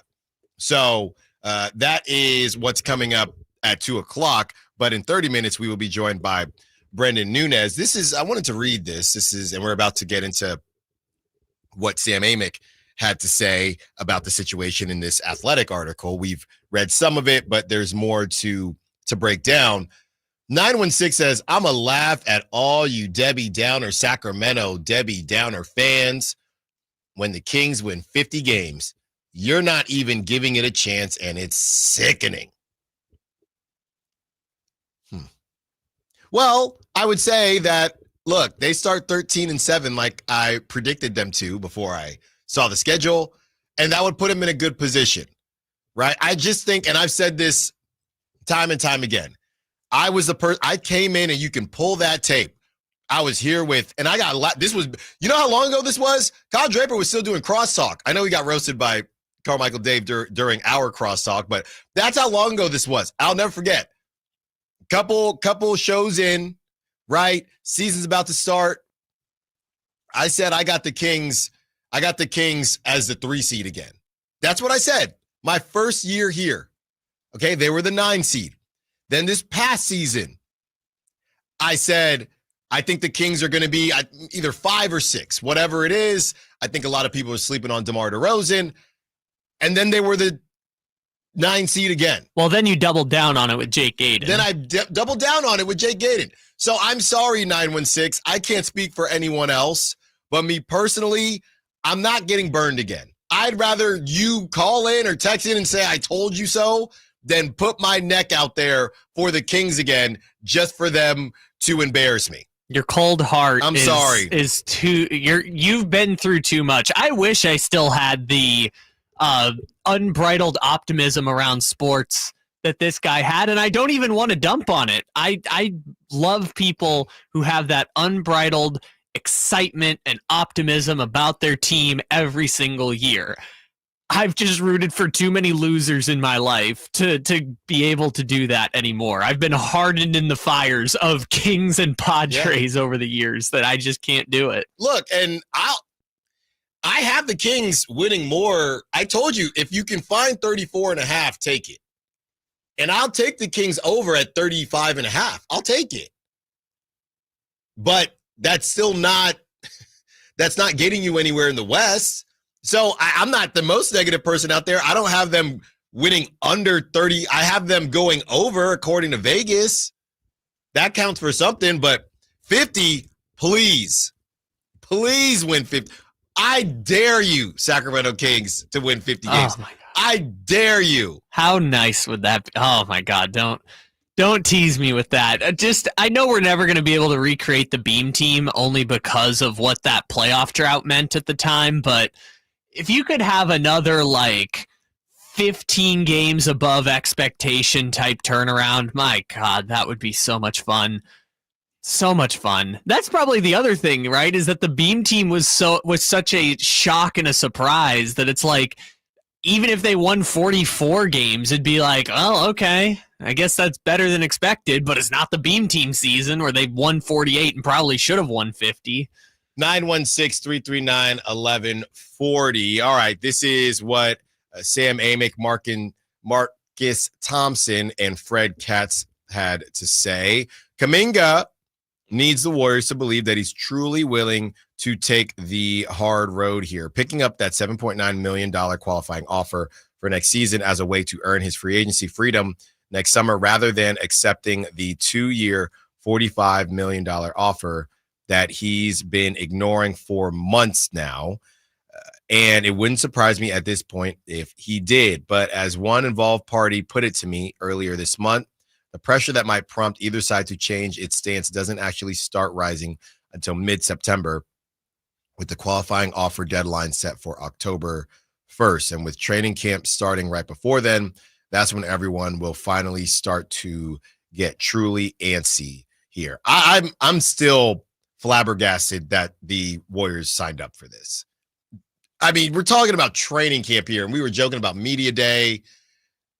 I'm just really surprised that they decided that this was okay, that they decided this was the best way to go through with this. With all the billions and billions that Steph Curry has helped them make over the last decade or over a decade, with all that money that Joe Lacob is swimming in. And I get it. You don't want to meddle too much, even though you've already meddled.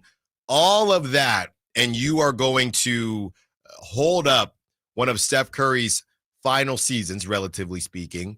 He's got less in front of him than behind him. With all that being said, you're going to get hung up in a you-know-what contest with Jonathan Kuminga. Not only are you going to get hung up in a you-know-what contest with Jonathan Kuminga, you also might lose. If he takes the qualifying offer, you've got the worst of both worlds, which is now you can't trade him because his trade value will be gone. He's got a no-trade clause. You will have now invited that back into your locker room where he's already making things a mess. And quite frankly, if he goes back there, should continue to make things a mess if he really does want to get out of there.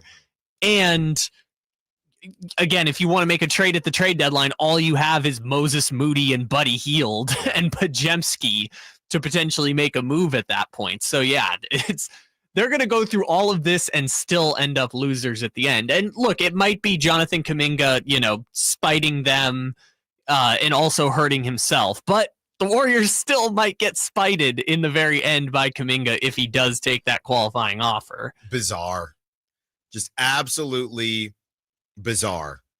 And as we kicked off the show with me personally, just giving some kudos to Vivek. Saw him out there. Not sure why, if he was only out there to watch Dennis Schroeder, but just happened to be out there checking out Eurobasket, and they took a picture.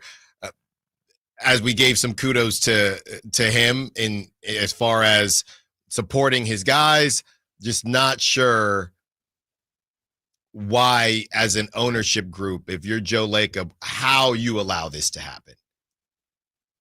I don't know how well this will go over in Sacramento, but Steph Curry deserves better than this from a basketball talent. He doesn't deserve this. He doesn't deserve, I don't think he deserves to just be on a team with Al Horford and DeAnthony Melton. I think he deserves more than that. I know he's got Jimmy Butler, but he definitely doesn't deserve. Steph is in China. I don't know if he's still in China doing a tour out there, and back in the States, they are fighting with the dude that has some potential, but we don't even know if he's going to be a star. We don't. He's got star potential, and that's why the Kings were interested, but we don't even know. That reminds me of what Brett Siegel said when I asked him the question whether or not I thought this was the best opportunity for the Kings to acquire Kuminga, based on him saying that a lot of teams would be interested. I thought he was going to say this was the best chance for the Kings to get Kuminga. And he said he thinks that they'll still have an opportunity based on the assets that they have. It also goes back to what the Warriors want. Because me personally, I do think that if there are enough teams that have enough assets, that's not to say that the Kings don't have a good chance if he were to sign that contract. That's just to say that we don't really know what the Warriors want, which means that they could be continuing to look for something, right? My little sister, she was into acting, right? Earlier on, she was in one of the Transformers. There's a small role in one of the Transformers, a lot of independent films and things like that. Now she has a very, very successful YouTube. And one thing that she used to tell me when she would go out for auditions, and I might have dabbled from time to time, the one thing that she would tell me is when it's always a bad situation when you audition and they don't know what they're looking for yet, because you can't maneuver and be what it is that they want. They'll just know it when they see it. And that's how I feel the Warriors are right now. They know, it's not that. I don't think it's that, but they don't know. They do not know. So because of that, they're continuing to say no to stuff because they feel as if we'll know it when we see it or we'll know it when we get it. But they don't know because they have no clue what they're looking for. They don't. You're auditioning. Can you do it more this way? Can you do it more that way? They don't know. They do not know. When we return, Amick is talking about Russell Westbrook. We have that for you. Don't move. Allen Stiles, Sacktown Sports. Staples presents That Was Easy. Seems like back to school happens earlier each year. First day of school coming in hot. And this year, my kids had massive supply lists. Folders, notebooks, and pens. Oh, the humanity. But Staples had everything I needed, with some items just 25 cents. Watch the small print. No. My back to school budget was saved by Staples Easy Button. Everything for school. In stock and as low as 25 cents. Staples. That was easy. In store, online, and on the app. It's 9/13 while supplies last. When you're hiring, have you ever felt like you're missing out on meeting great candidates? Well, they're not hard to find when you go to ZipRecruiter. ZipRecruiter helps 10 million people with their job search every day. People who are actively looking for jobs like yours. So it's easy to find the right person fast. 4 out of 5 employers who post on ZipRecruiter get a quality candidate within the first day. Try ZipRecruiter for free at ZipRecruiter.com/free. That's ZipRecruiter.com/free. If you have unfiled taxes or are in debt to the IRS, this is important news. Did you know the IRS has programs specifically designed to help people struggling with tax debt? Powerful tax assistance programs that can save you thousands if you qualify. No one knows these programs better than the experts at Optima Tax Relief, America's most trusted tax resolution firm. A+ rated by the Better Business Bureau, their award-winning tax attorneys and licensed professionals have resolved over $1 billion of tax debt for their clients. One call to Optima can start the process, helping to put an end to your worries about wage garnishment, asset seizure, and other aggressive IRS actions. Find the best options to solve your tax problems. Call the experts at Optima Tax Relief today for a free consultation. Call 800-343-6460. 800-343-6460. 800-343-6460. Optima Tax Relief. Some restrictions apply. For complete details, please visit OptimaTaxRelief.com. Do Crohn's disease or ulcerative colitis symptoms keep coming back? Tremfya guselkumab may help, with rapid remission achieved at 12 weeks and lasting clinical remission at 1 year. Some even saw visible improvement of their intestinal lining at 12 weeks and 1 year. Tremfya is a prescription medicine used to treat adults with moderately to severely active Crohn's disease and adults with moderately to severely active ulcerative colitis. Serious allergic reactions and increased risk of infections and liver problems may occur. Before treatment, your doctor should check you for infections and tuberculosis. Tell your doctor if you have an infection, flu-like symptoms, or if you need a vaccine. Healing is possible with Tremfya. Approximately 3 out of 10 patients were in endoscopic remission at 1 year, based on areas visualized on colonoscopy, which may not represent the deeper bowel layer or entire GI tract. Individual results may vary. Ask your doctor about Tremfya today. Call 1-800-526-7736 to learn more or visit TremfyaRadio.com. Hey, everybody, it's Carmichael Dave. Labor Day is almost upon us. Can you believe it? And you can relax in style without breaking the bank. Why? Because it's the Labor Day sale at Amy's Outdoor Living. You can save from 40 to 70% on premium patio sets, colorful umbrellas, new cushions, beautiful and useful fire pits, and much more. And right now is the time to beat those tariffs and save your hard-earned money on most of their top name brands. Turn your backyard into a resort style retreat. Hurry in to save 40 to 70% off your new backyard, because guess what? These savings will not last long. Amy's Outdoor Living used to go there with my dad as a little kid. That's how long they've been around. And now they have 2 locations on El Camino near Watt. That's the one I grew up going to. And the El Dorado Town Center. It's beautiful there.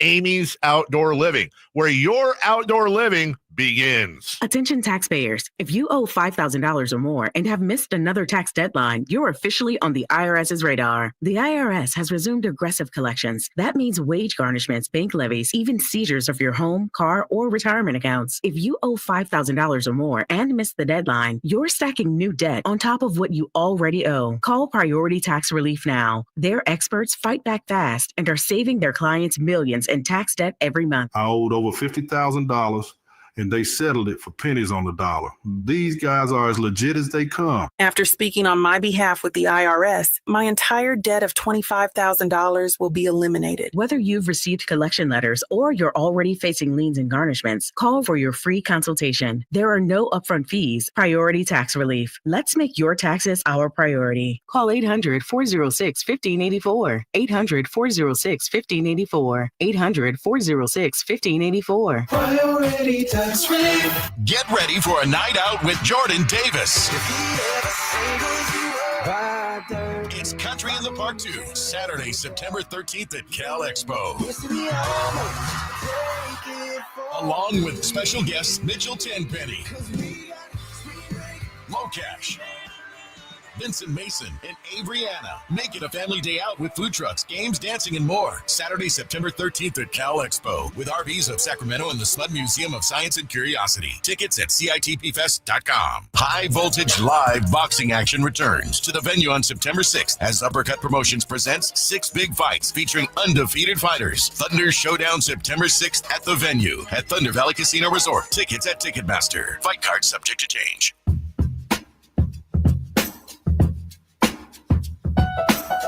Allen Stiles You can join the show by texting 916-339-1140 on Sacktown Sports.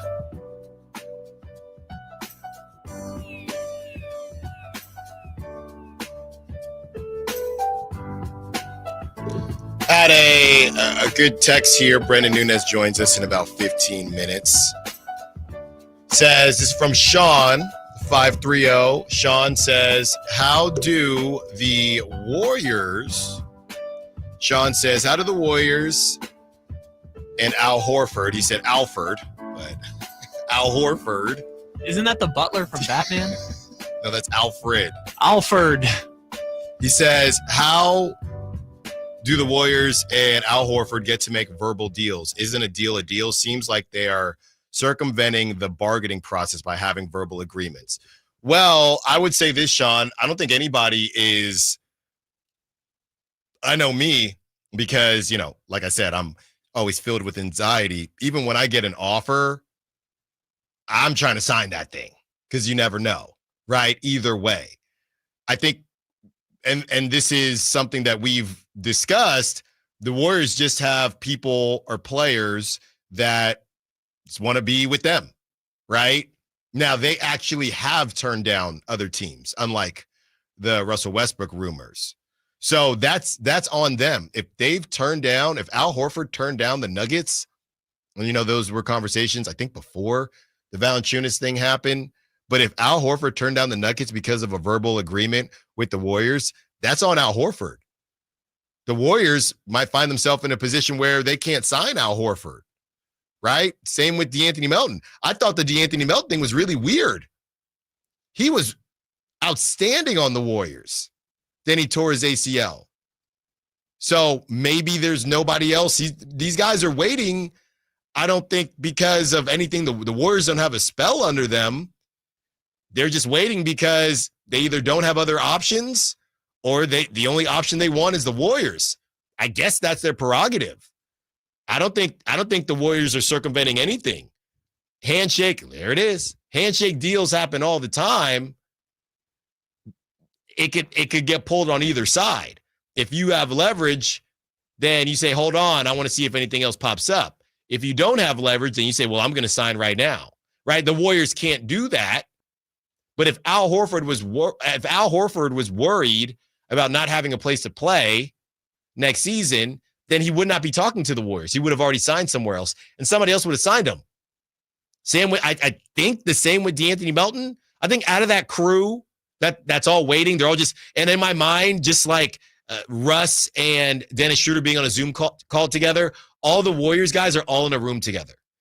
They're all stuck in a room, whatever type of room, a business room, just waiting for the Kuminga situation to happen. So Al Horford, Steph Curry's brother, GP2, DeAnthony Melton, and maybe Malcolm Brogdon. They're all in a room, just waiting. Any updates? So no. Here's what I imagine it being, Alan.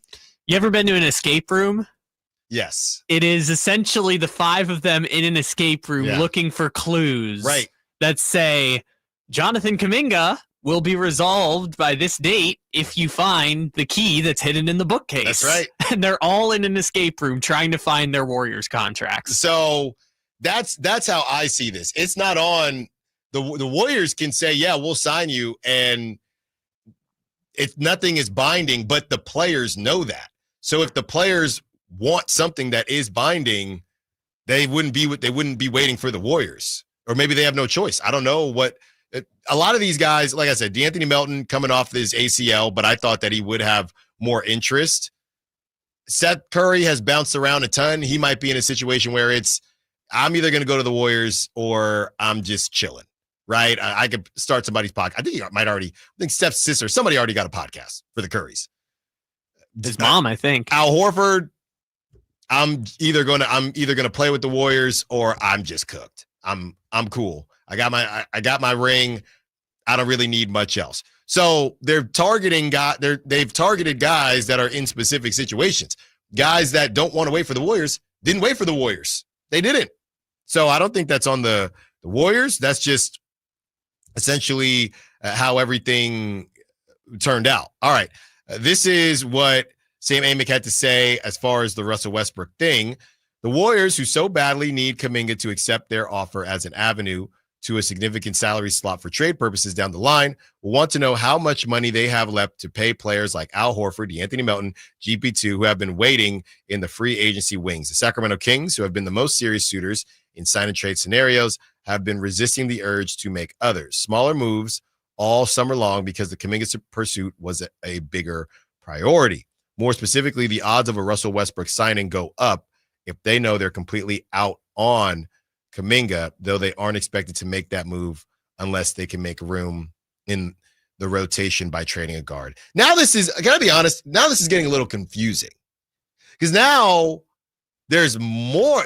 The odds of a Russell Westbrook signing go up if they know they're completely out on Kuminga, but I thought they were trying to trade Malik Monk for Kuminga, and then there'd be that spot for Russell Westbrook. I think it would.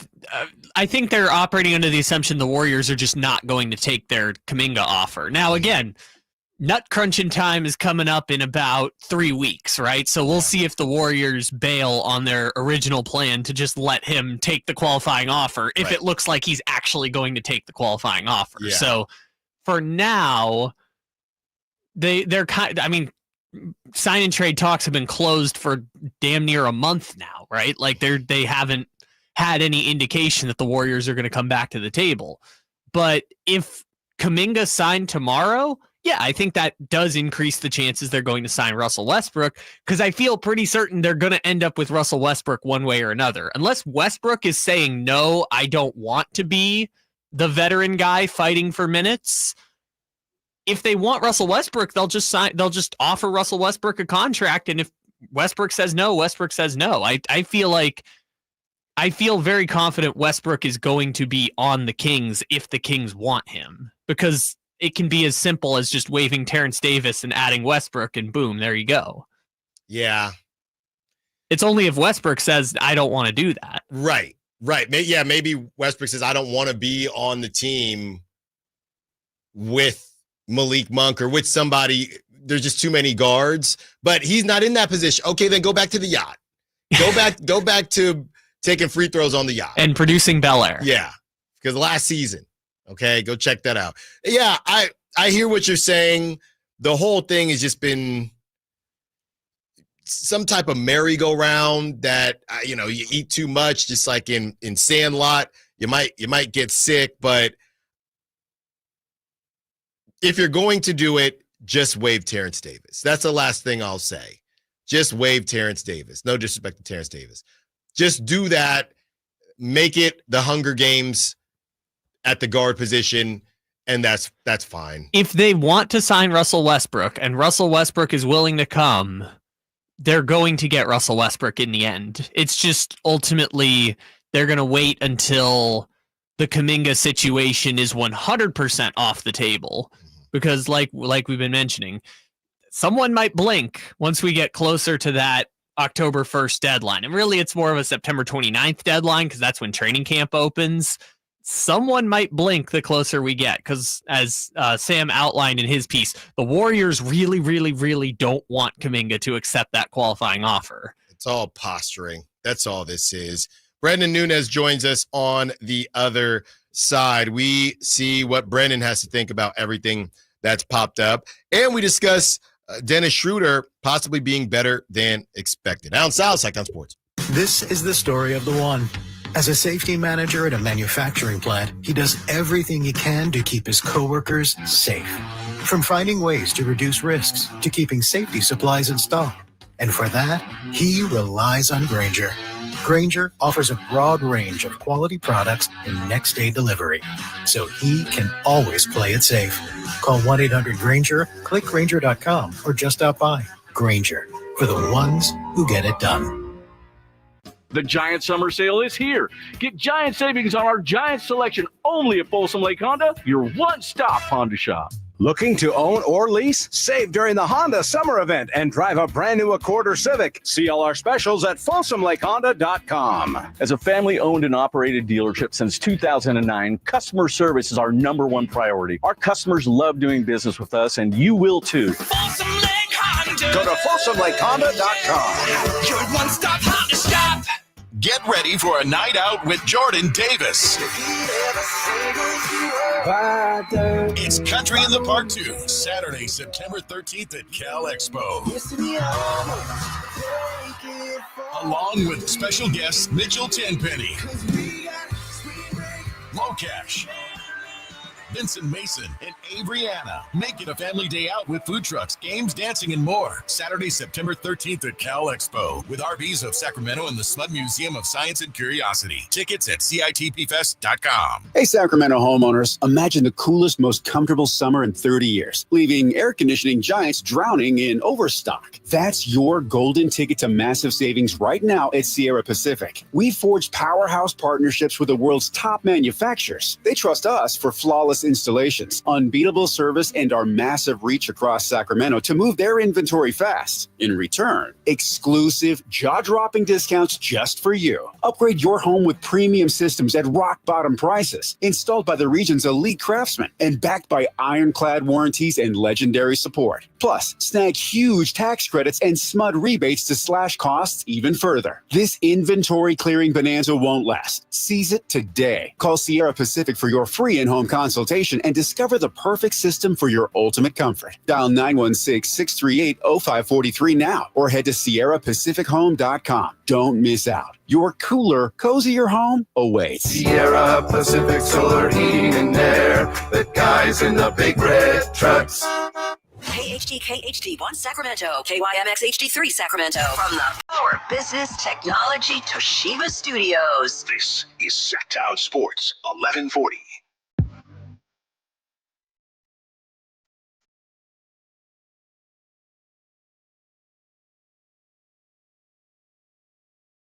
Your home for Kings talk and so much more. Live and local. Allen Stiles on Sacktown Sports.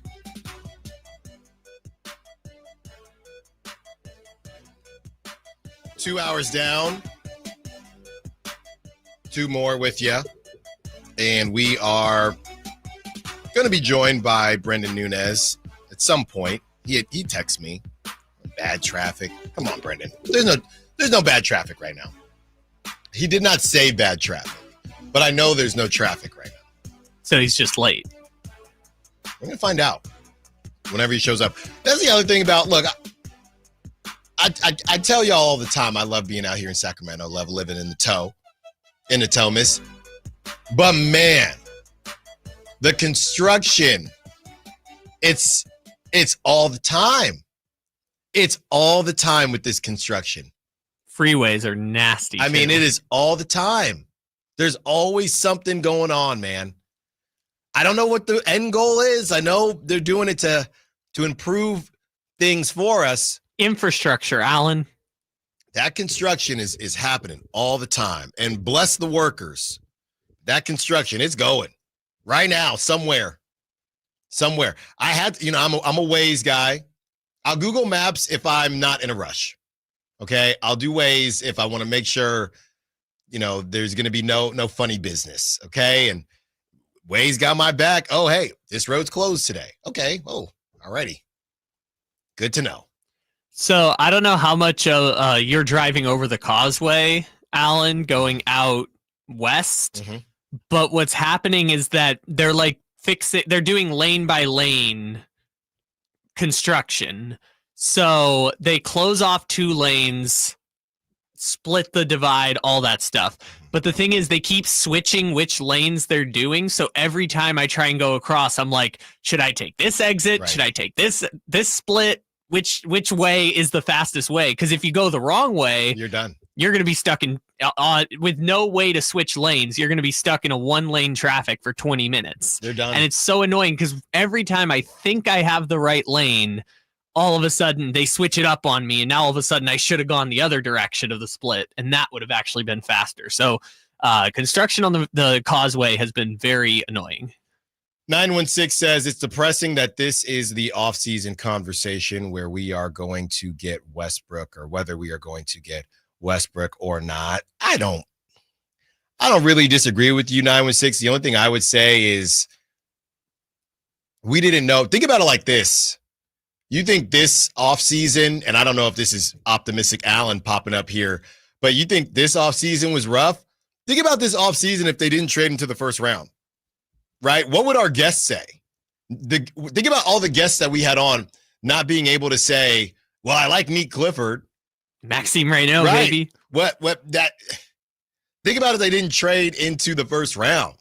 So oddly enough, it could have been worse. I just think Scott Perry was put in a tough spot. And Dennis Schroeder, we're going to talk to Brendan about this once he is out of the construction traffic.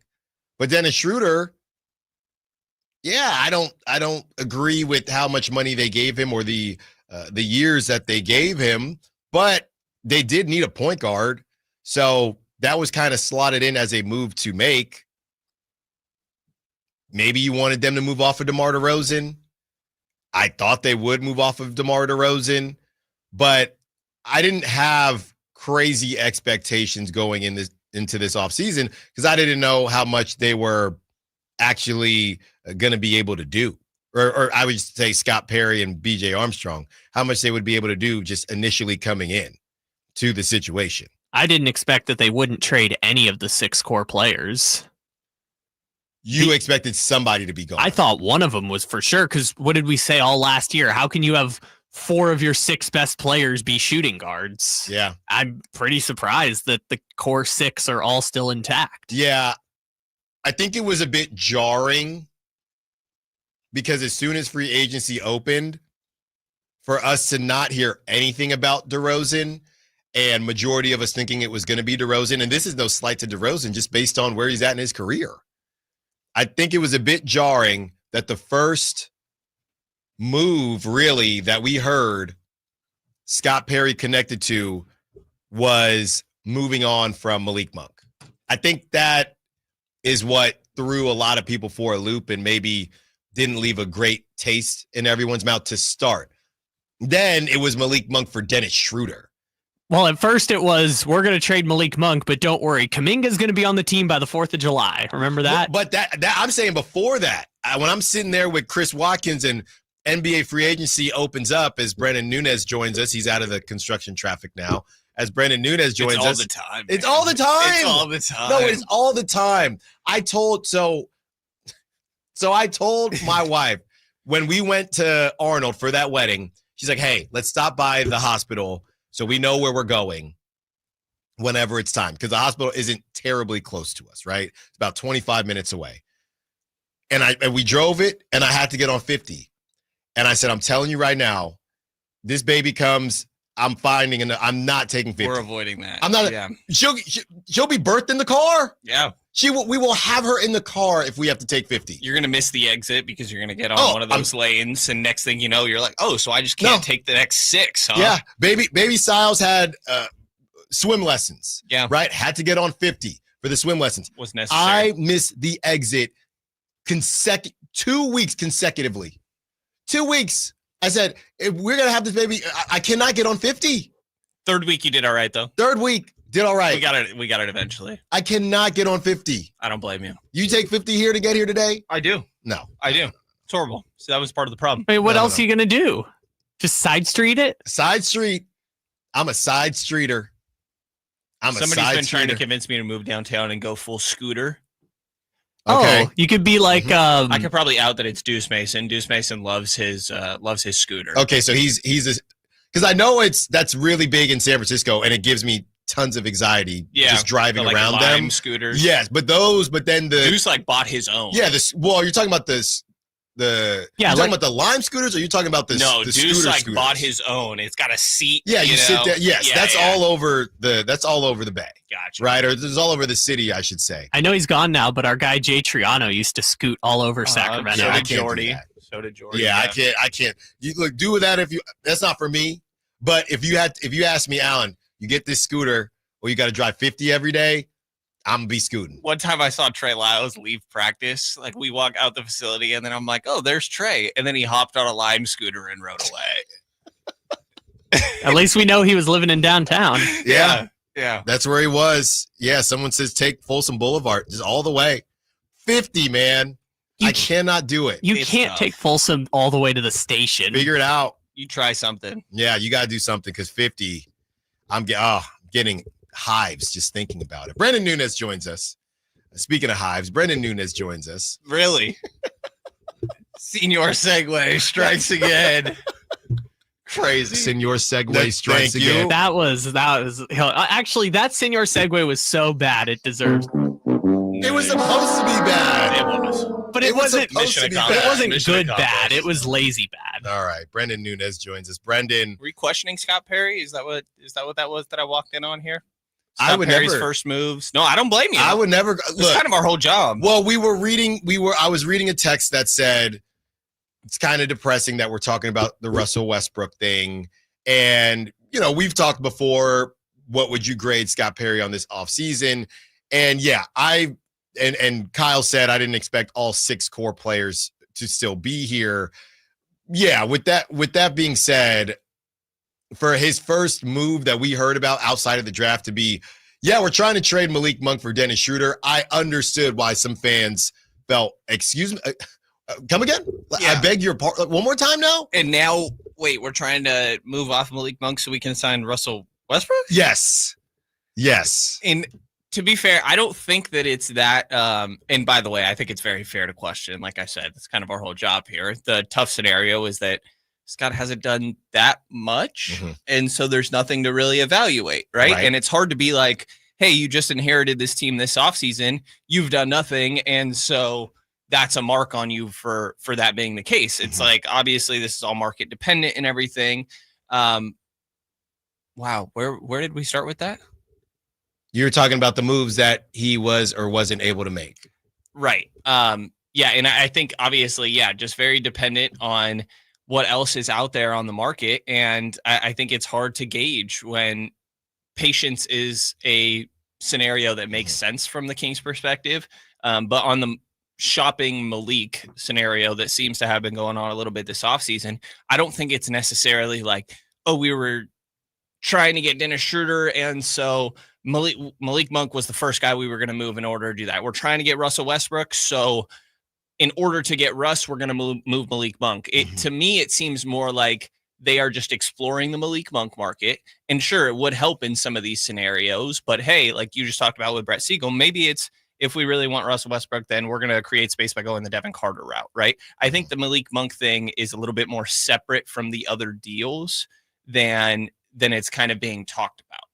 At least that's just kind of the impression I get. Like, I think that there is an aspect of like, it would be easier for them to have Russell Westbrook on this team if they moved on from Malik Monk, right? That's how that deal could make sense. Right. But I also don't think they are trying to move Malik Monk in order to get Russell Westbrook. I think them shopping Malik is its own individual thing, is all I mean. And why do you think they are doing that?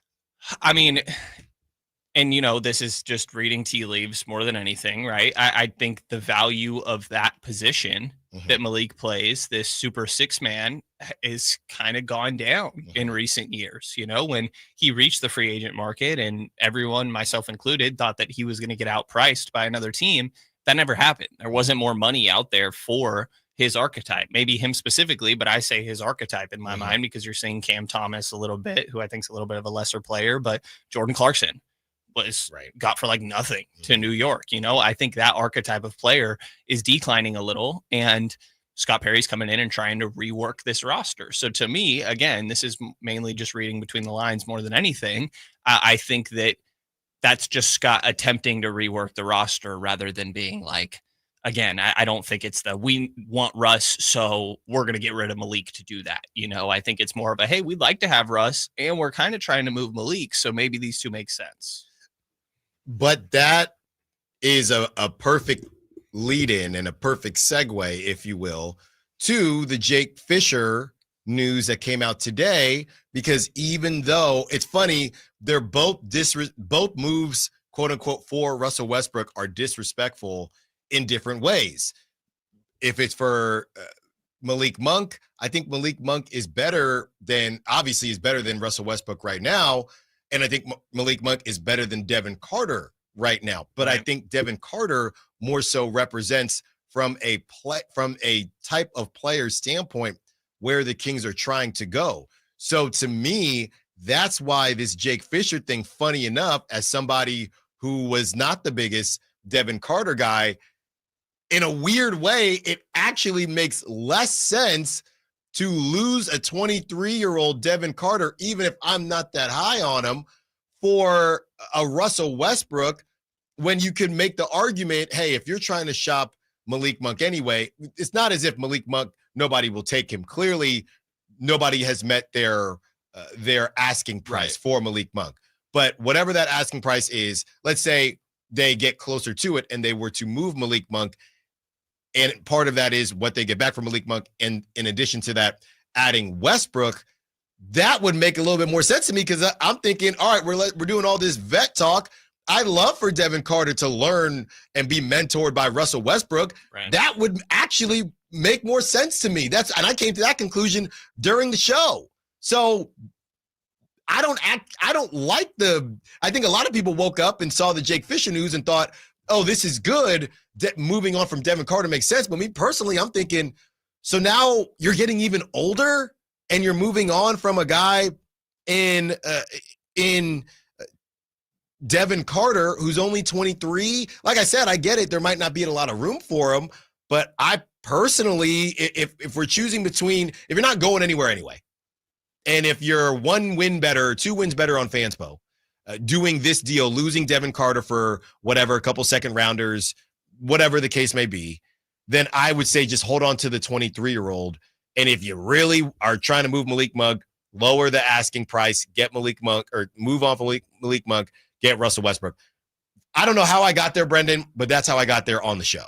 I think that's kind of fair. I think more than anything, the Westbrook interest is just kind of weird, right? If you just had an open spot, sure, it would make sense. But to the logic that I was kind of outlining a little earlier, like, it does not make sense to me to be like, hey, we want Russ so bad that we're just willing to get rid of Devin Carter. We're willing to get rid of Malik Monk. Like, I would imagine that they're also, again, their own independent moves somewhat, and just trying to be like, well, what value, if we were trying to do this, these are our 2 avenues. So what could we get in these deals, right, rather than like, hey, we're just trying to dump them so we can sign Russ. There's still also a consideration of what can we get in these deals individually as well.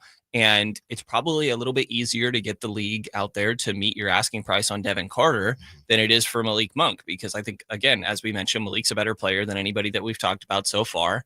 And how Scott Perry feels about Devin Carter is sort of TBD. I don't think I've personally gotten the impression, again, reading between the lines, that he necessarily like loves Devin Carter, asking him questions a little bit in Vegas. And we pointed out how Devin is very much out there for his defense. And I just think there's a lot of offensive questions with Devin still. Like, maybe the evaluation there, somebody that he did not draft, could be a little bit lower. And we'll see. It's not like Devin's value, I would say, necessarily went up in year one. It feels like it could honestly only really go up from here, but maybe it could go down. Like right now, there's still a what if, I guess. So yeah, I mean, I think your logic definitely makes sense. You want Russ the same way that we've had the argument of, is Russ taking minutes from these guys, or is he helping with a veteran leadership? And it goes both ways. He definitely would help Devin. But I don't know, like the Malik thing, I guess to your point here, it almost feels like Russ is supposed to take that Malik role in a way, of that backup point guard energy guy. And it started with Mark Stein on Monday, right? Where we read his piece and them saying they were looking for different avenues, and Malik has been a model citizen and he loves the city of Sacramento. All of that is great, right? But when it comes to keeping him and Russell Westbrook, that doesn't make a ton of sense. And I understand what you're saying. Look, the thing is, Devin Carter, Keon Ellis, Nick Clifford, you're not going to have all three of those guys on your team. You're just not. And I don't think that you should.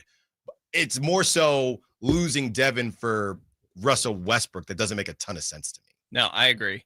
You want to hear my hot take here is, of all the guards, they probably should be also taking calls on Keon. I don't think that the team is in a position where Keon, I got in trouble for this about a month ago. You get in trouble for a lot of things, that's also true. Keep up, that's also true. Be careful, Brandon. I just think that, listen, Be I love very Keon. careful with I love what you're Keon. about to say. I swear get you. I was one of the first on the Keon fan club. All right. I'll give credit to my guys, Drew and Skylar out there, but I swear that I was right there, one of the first on the fan club. And I just think that when you look at the current iteration of the team, Keon is a very good player that helps winning teams, right? I don't think he's raising your ceiling very much necessarily. Sorry, raising your floor very much, but he's more of a ceiling raiser. I think a high-end championship caliber team could look at him and be like, hey, we really like that guy. And he just may be the guy that, of all that we're talking about, you might get the most value for Keon.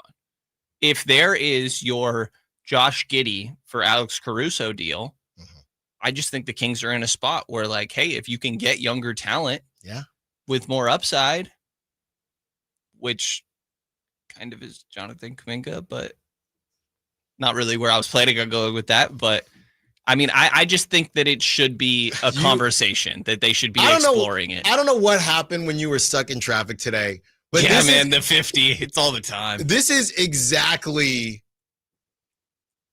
what got me into trouble. You're welcome. This is exactly what got me into trouble because it makes sense.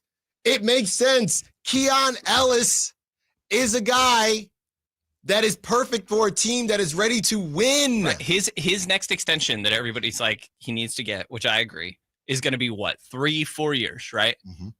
Are the Kings competing in the next 3-4 years? Brandon. Or are we just going to have the conversation again about Keon? I got killed. At some point. I got killed. I guess my counterpoint, Brendan, is that question relevant to signing him to an extension? I think that it could be. I'm not saying they need to do it right now. They could do it prior to the extension where Keon, I mean, at that point, Keon would have a little bit more control in trade conversations, right? Getting to say, like, telling those teams that are inquiring, I will or won't sign here.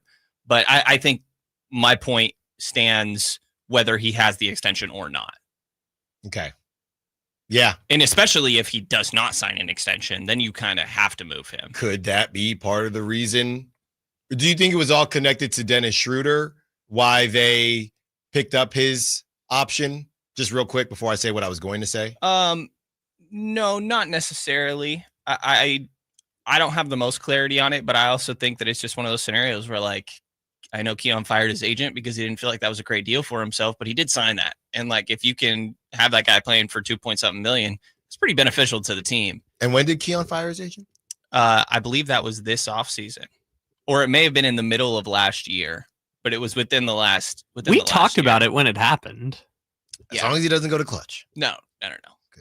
He already went somewhere, and I'm forgetting where it is. But he was with a very small. Keon was his previous agent's biggest client. Yeah, he had to. You level up. Yeah, you know what I mean. Okay, he's with the big boys now. Exactly. I can't believe you went there, Brendan. And this was unprompted. It was very much unprompted. And I'm not getting on a soapbox saying they should trade Keon Ellis. Yeah. I am saying that they should take calls. This is for sure. This is the same thing as you were wearing that incredibly random. I know you love this burgundy red hat. A's hat that I don't know. As a baseball guy, I hate the hats that don't have the team colors, but I digress. This is the same thing that I said with and when I initially said it, it was about Malik Monk being a luxury that the Kings can't afford to have right now if they can get value back, and doesn't seem like they're getting crazy value. But it's the same thing I said about Malik Monk, and I compared Malik Monk to Mason Miller, and people got on me about that comparison. The A's stink. They need more pitching. If they're able to get starting pitching for a closer when you don't have a lot of opportunities to close because you stink, that's just how it goes. Keon Ellis is a really good player. Unless you think there is some ceiling out there, which I don't know how the brother's going to get to the ceiling on this team with 12 guards.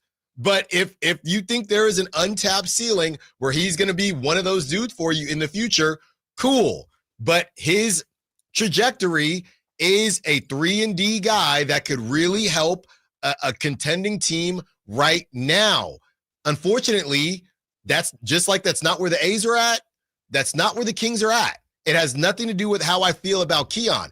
And it's incredible to me, and this is mostly Kings Twitter, it's incredible to me that they either just don't want to hear it because they like Keon and it's a great story and he's a found money player of the century, or they just don't understand it. It's very clear to me. This has nothing to do with Keon. This is where the team is at. You need talent. You need talent. And the crazy part is, Brendan, if you really, and nobody's saying, that these guys were untouchable, but, oh, no, for me, oh, no, you can't do that. Oh, no, you can't do that. You can say the same thing about Keegan. I was going to go there. I was going to go there. There are no untouchables on this team, and it's not even really close. There's the same thing about Keegan. There's absolutely no untouchables on this team. And that's not even going, the full extreme. Oh, well, there's only really like 5 untouchable guys in the NBA. Luka just got traded. No, even if you go a little more like broad with the untouchable term, there's nobody on this Kings roster. The closest guy is probably Keegan. No, but he wasn't a Scott Perry guy. But that's what I got cooked because I said, so you're telling me that the 6th man on a team projected to win 35 games is untouchable? All right, bro. Yeah, I mean, again, okay, so the Kuminga conversation, I think, is one thing, right? Yeah, and that's where that came in a little bit. I asked for that. But yeah, I mean, certainly not untouchable. And again, I'm not saying it should be open market. Hey, best deal we are selling Keon for. Mm-hmm. It should just be listening to offers is all I'm saying. And I think you should be doing that about absolutely everyone, honestly, Keegan Murray included. And that's who you're most inclined to hold on to. I think that you should be inclined to hold on to Keon, but you should listen to these conversations because the reality is they're a team right now where we have no clue who's going to be on this roster in 3 years. There's nobody I can confidently tell you is going to be on this team in 3 years. Keegan is probably who I feel the best, right? After that, I don't know, Nick Clifford. Well, Maxime will be a top 4 in the league. Yeah, so. Obviously. He'll be Laurie Markkinen 2.0 by then. Chasing a bag. Yeah, of course. Daquan Plowden is going to be taking over the league by then. Love Daquan. Shout out Philly. But when that's your reality, I think you need to be trying to get as much young potential talent as you can. You don't have a number 1 on your team. And that is the hardest part of the roster building process that you need to figure out. So in the meantime, I'm shopping everything. That's it. When we return, we'll ask Brendan the question we asked all of you yesterday. What would Brendan do if he woke up today and he was Scott Perry? Allen Stiles, Sacktown Sports. Sacramento weather is brought to you by Fidium Fiber. I'm Tamara Berg in the KCRA 3 Weather Center. It's Thursday. It's bright. It's sunny outside. We've got a warm day on the horizon. Temperatures will peak today in the low to mid 90s, so a touch warmer than yesterday. Plan for overnight lows with a bit of a delta breeze dropping off into the upper 50s to low 60s. Get the latest forecast on the KCRA 3 News and the KCRA 3 app. It's about time they fixed that pothole. Invented better windshield wipers. Made an internet that just works. Fidium Fiber Internet, starting at only $30 a month. It feels like Fidium. Offer available to residential customers only. Terms and conditions apply. See Fidium.com for details. If you're 55 or older and into that whole saving money thing, T-Mobile has an exclusive phone and internet bundle just for you. Right now, get 2 unlimited phone lines plus 5G home internet for just $30 each per month with autopay, plus taxes and fees. And with 5G home internet, setup is easy with just 1 cord and no technician needed, which is great if you're also into that whole keeping it simple thing. Switch now and experience the best mobile network in the U.S. Visit your local store to start saving. T-Mobile, it's better over here. Based on analysis by Ookla Speed Test Intelligence data Q4 2024 to Q1 2025, Ookla trademarks used under license. Unlimited on our network. Customers on voice plan may notice speeds lower than other customers and further reduction if using more than 50 gigs a month due to data prioritization. Video streams and SD on this plan. Home internet pricing after $20 a monthly bill credit plus $5 per line without autopay. Debit or bank account required. See 5G device coverage and access details at T-Mobile.com. Finding great candidates to hire can be like, well, trying to find a needle in a haystack. But not with ZipRecruiter. Its powerful technology actively finds and invites qualified candidates to apply to your job. So while other companies might deliver a lot of hay, ZipRecruiter finds you the needle in the haystack. See why 4 out of 5 employers who post a job on ZipRecruiter get a quality candidate within the first day. Try ZipRecruiter for free at ZipRecruiter.com/free. That's ZipRecruiter.com/free. Ready to elevate your everyday? Quince has the luxe staples insiders swear by, minus the markup. From 100% European linen styles and 14-karat gold jewelry to gorgeous leather bags and elevated home finds, Quince has it all. And by partnering directly with top artisans and ethical factories, Quince delivers premium quality at half the cost of similar brands. Discover everyday luxury without the markup at Quince. Go to quince.com/style upgrade for free shipping and 365-day returns. Quince.com/style upgrade. Do Crohn's disease or ulcerative colitis symptoms keep coming back? Tremfya, guselkumab, may help, with rapid remission achieved at 12 weeks and lasting clinical remission at 1 year. Some even saw visible improvement of their intestinal lining at 12 weeks and 1 year. Tremfya is a prescription medicine used to treat adults with moderately to severely active Crohn's disease and adults with moderately to severely active ulcerative colitis. Serious allergic reactions and increased risk of infections and liver problems may occur. Before treatment, your doctor should check you for infections and tuberculosis. Tell your doctor if you have an infection, flu-like symptoms, or if you need a vaccine. Healing is possible with Tremfya. Approximately 3 out of 10 patients were in endoscopic remission at 1 year, based on areas visualized on colonoscopy, which may not represent the deeper bowel layer or entire GI tract. Individual results may vary. Ask your doctor about Tremfya today. Call 1-800-526-7736 to learn more or visit tremfyaradio.com. The Sacramento Rivercats season is almost over. Don't miss your last chance for baseball action, special giveaways, and the unbeatable atmosphere of Sutter Health Park. Get your tickets before it's too late. Grab yours today at rivercats.com. Get ready for a night out with Jordan Davis. It's Country in the Park 2, Saturday, September 13th at Cal Expo. Along with special guests Mitchell Tenpenny, Locash, Vincent Mason, and Avriana. Make it a family day out with food trucks, games, dancing, and more. Saturday, September 13th at Cal Expo with RVs of Sacramento and the Sled Museum of Science and Curiosity. Tickets at CITPFest.com. Sacramento Chrysler Dodge Jeep Ram is celebrating the hard-working folks that keep this country running strong by taking the work out of getting you into the new or used vehicle you want this Labor Day. The best customer service, the biggest selection, and the lowest prices. See for yourself, SacsSuperstore.com.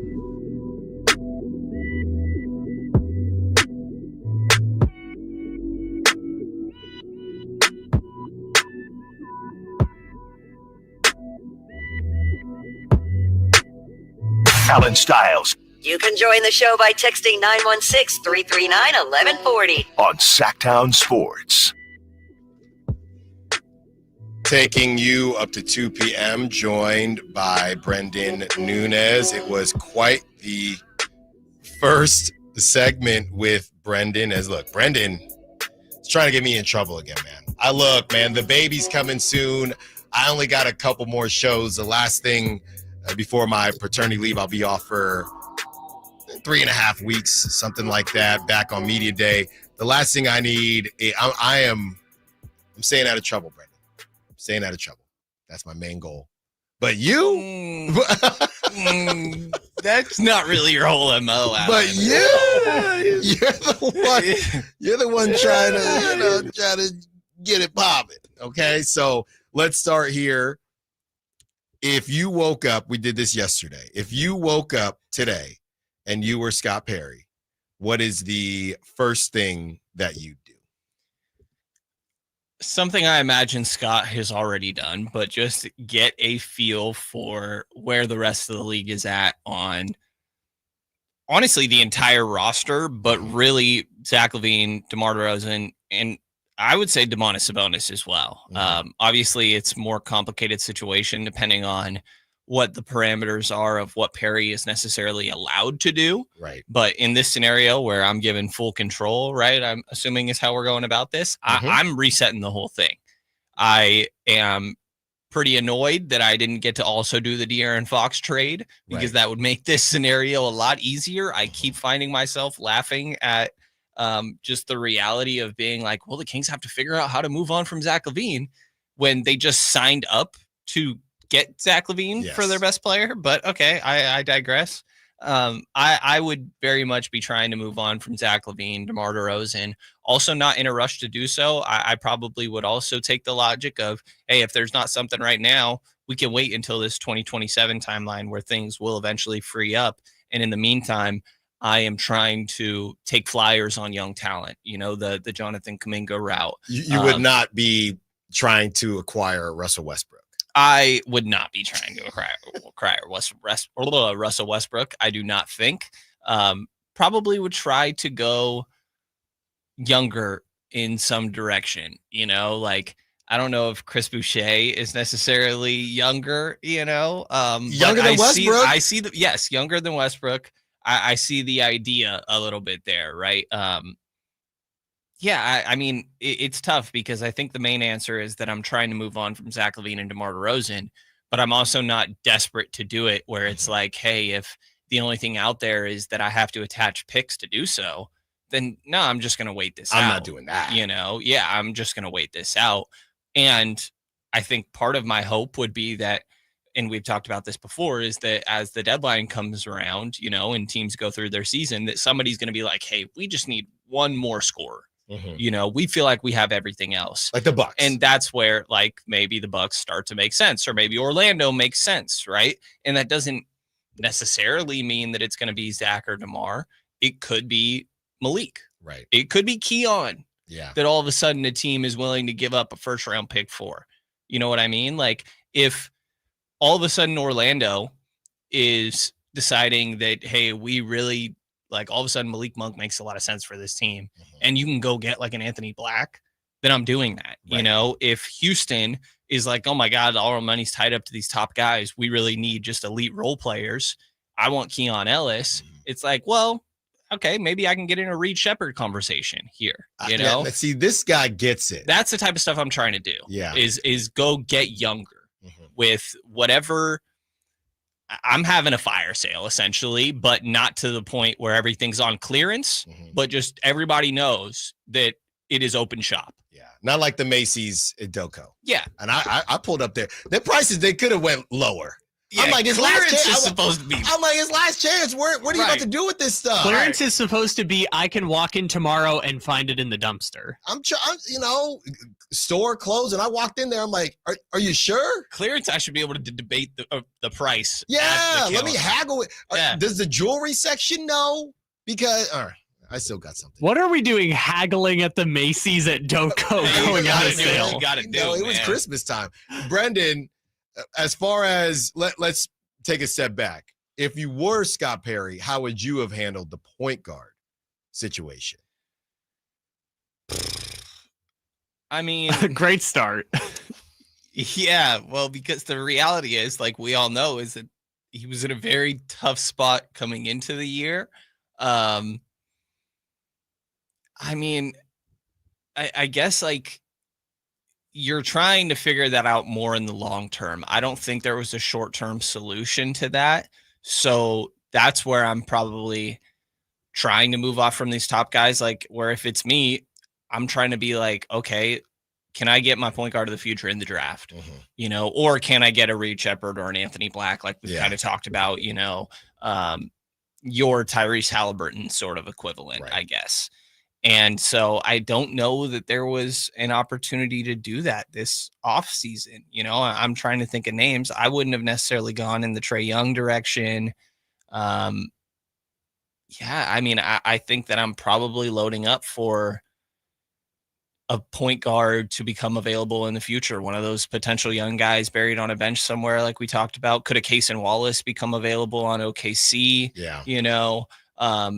And in the meantime, I don't think the Dennis Schroeder deal is bad. You're waiting out the 2 years, I guess. They'd have to move off of Valanciunas in a way. It was all kind of connected. You did. I guess I probably wouldn't prefer that. I'm also not feeling like you were going to get great value for Jonas. They just traded for Jonas, and it took them 2 second-round picks. I don't feel like they left a bunch of value on the table there, opportunity cost-wise. I'm dancing around this because there was no easy answer, I guess. So you think he did okay? I think he did okay. It's a tough spot to be in because, again, I get flashbacks to what we talked about with Monty forever, but, like, Scott hasn't done that much, but I have to feel like that's all right now because he was dealt a tough hand. He's, as we're doing this exercise, it like makes you realize like there weren't that many great options. You know what I mean? If you were unable to trade the top of the roster, then you were pretty stuck with what you had. And so that's the reality of it. You keep trying to rework the top of this roster. And that's why, unfortunately, I think we're going to be stuck waiting for them to be doing that. And so in the meantime, you try to take flyers. You do what, you're going to follow the Indiana path. You go try and get your Aaron Nesmith for cheap in the meanwhile. You try to go get your Obi Toppin. Right. Like, can you find guys in the meantime that will be on what your eventual good team will be? Go find another Keon Ellis. You know what I mean? And finding flyers like that. If Neek hits, if Max hits, like hitting on these draft picks in the meanwhile matters because these guys could still be on the team in 7 years when you eventually are good and have reworked the top of the roster. So in the meantime, while waiting to trade those top three, I'm trying to get young talent that I'm kind of taking flyers on, which is why the Kuminga thing makes sense. Right. And if he had come in, it was, I wouldn't say a losing situation, but it's easy to say, oh man, Dennis Schroeder, really? I mean, we got so many texts, not Dennis Schroeder. I would have went cheaper. I would have went Ty Jerome if he was interested. I would have went Tyus Jones. But the other side of that, right? Let's say he comes in and he just wants to put it on the table and say, hey, we're going all in this, and we're really going to go all in a West that is super stacked. He basically had a choice.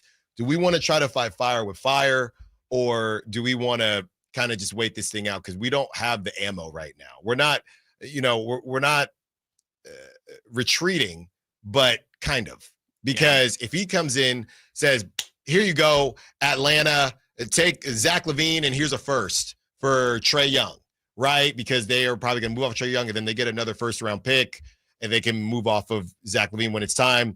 We got Trae Young now, or let's say they do the same thing with DeRozan. Not DeRozan, Malik, whoever. Now you have Trae Young, Zach LaVine, DeMontis Sabonis. You don't have a first-round. You lost a first-round pick, but you got bigger names, right? Trae Young is better than Dennis Schroeder. Yeah. And you do all of this, and you're still fighting for a 5-6 Yeah, I was going to say you're not that much better. So what was... And you're much more limited in the future. Yes, there was no real immediate path for this that wouldn't have cost... Even still, it would have cost you more, and it still wouldn't have been an immediate path. Yeah, I'm trying to think if there's like young guards that moved around this offseason. Desmond Bane, but that's another 2 guard. Yeah, that doesn't really do it for me. Like, is there a way that you could have pried Tyrese Maxey away from Philly? I don't really think so. We're probably going to do that soon. Could have made an offer for Giddey.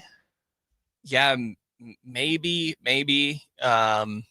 Cole Anthony as a backup. Yeah, see, that's not high enough caliber in my mind. Just do what you did. Yeah, I think that they do kind of have to wait this out a little bit. And I know that's not fun, and there's things to watch for in the meantime. But I think that you really are just waiting until they can rework this a little bit. And in the meantime, you don't want to be a laughingstock. You want to be competitive. You want to be respectable, and a situation where other players around the league aren't talking to Kings players and hearing like, oh yeah, man, it's a mess over there. You don't want to be scaring away future people already in the meantime, and if you want Domas to remain part of this team, we're talking about rework in the top 3. Domas might be part of the future. It might just be Zach and DeMar that you're moving around. You don't want to upset Domas in the meantime. Domas and these guys, like, keep in mind the human aspect of this. It's very easy for me to be like, yeah, just lose games. Like, these guys don't want to do that. Domas and these guys, they want to feel like they have a chance on any given night. And as much as, that's a little cliche, like there is some value in that. We got to hold on to the little things, Allen. Well, he basically made a move that makes the current core feel as if, hey, here you go. You got your point guard. You got Pete. Just go win games. Yeah. Right. Prove everybody wrong.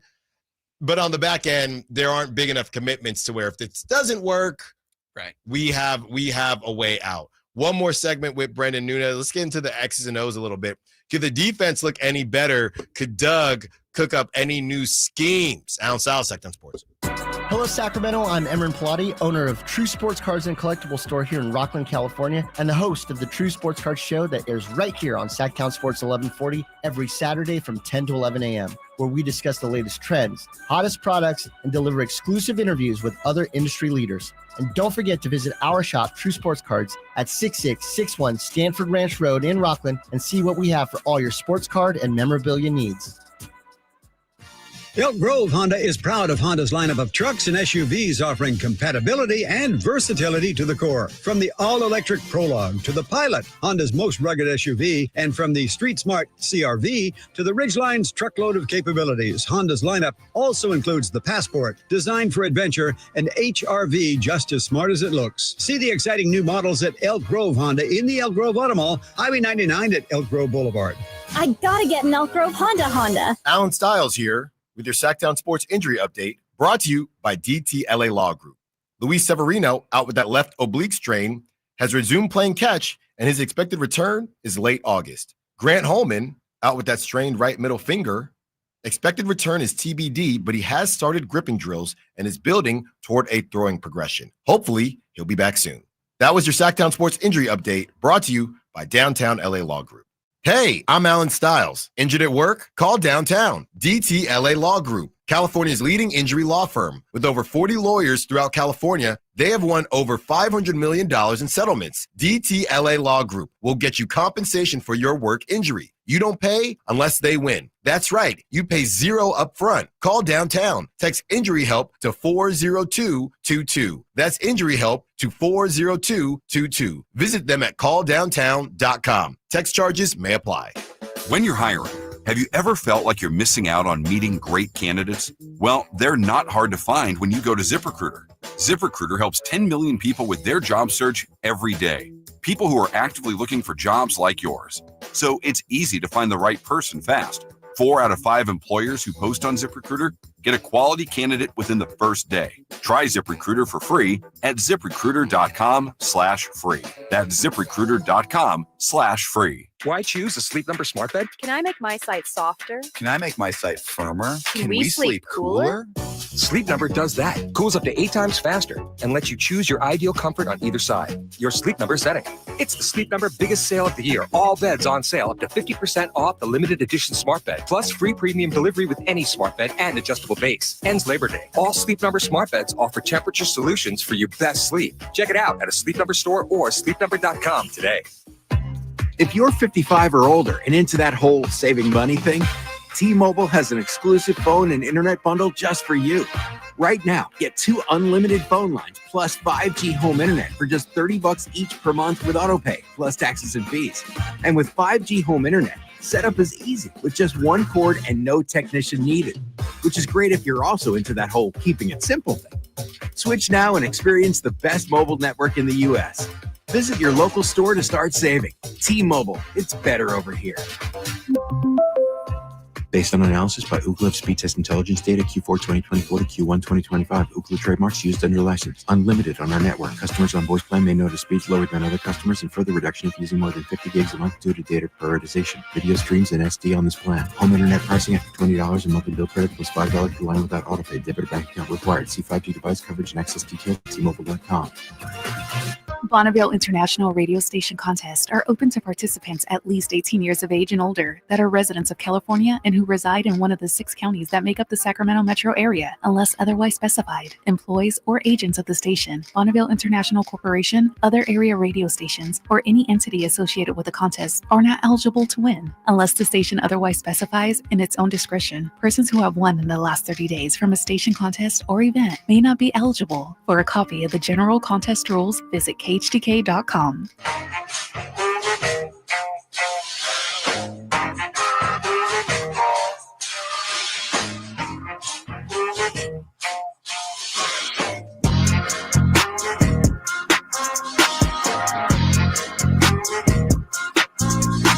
Allen Stiles. Watch the show on youtube.com/Sacktown Sports 1140. Or listen on the Sacktown Sports app. One more segment with Brendan Nunez. Brendan, thankful that you joined us. You could be hearing more from Brendan. Could you? While I'm out. Yeah. You never know. You never know. You really don't. So, Brendan, the last thing we wanted to discuss with you today is some more X's and O's stuff. We've talked about all the rumors and things like that, but let's get back into the nitty-gritty. Let's get back into your bag a little bit as far as the defensive schemes, right? And Doug Christie, we don't need the bag work, but with Doug Christie being the defensive guy. I don't need you to have the bag work. Thank you, Austin Rivers. With Doug Christie. I don't need you to have the bag work. Thank you, Austin Rivers. I low-key love Austin Rivers. Oh, yeah, he's great. No, he's great. But Bo Shizzle, I lived in SoCal when Austin Rivers was like first becoming a member of the Clippers, and I can't tell you how much he was a topic of conversation.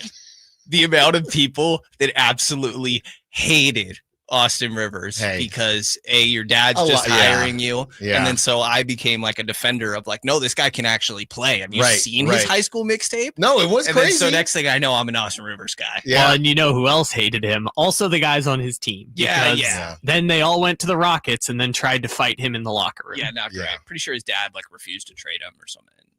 All right, Anyways. Brendan, the defensive scheme from Doug Christie, what are you expecting as this all unfolds? Yeah, I mean, I think that there very much needs to be a sense of physicality. I think that what you saw at Summer League and you saw from Coach Mystery there, Coach Dip, is what you're going to see from Doug and the Sacramento team. This picking up 94 feet, full court pressure, that's where I think while there is very much a roster imbalance, obviously, like we've talked about, but I think that's where having a good amount of depth at the guard position is helpful. When you are being a full court pressure team, you can always have one of Keon Ellis, Nick Clifford, Devin Carter in the game, Dennis Schroeder to be picking up full court. I think you're very much going to see them do that.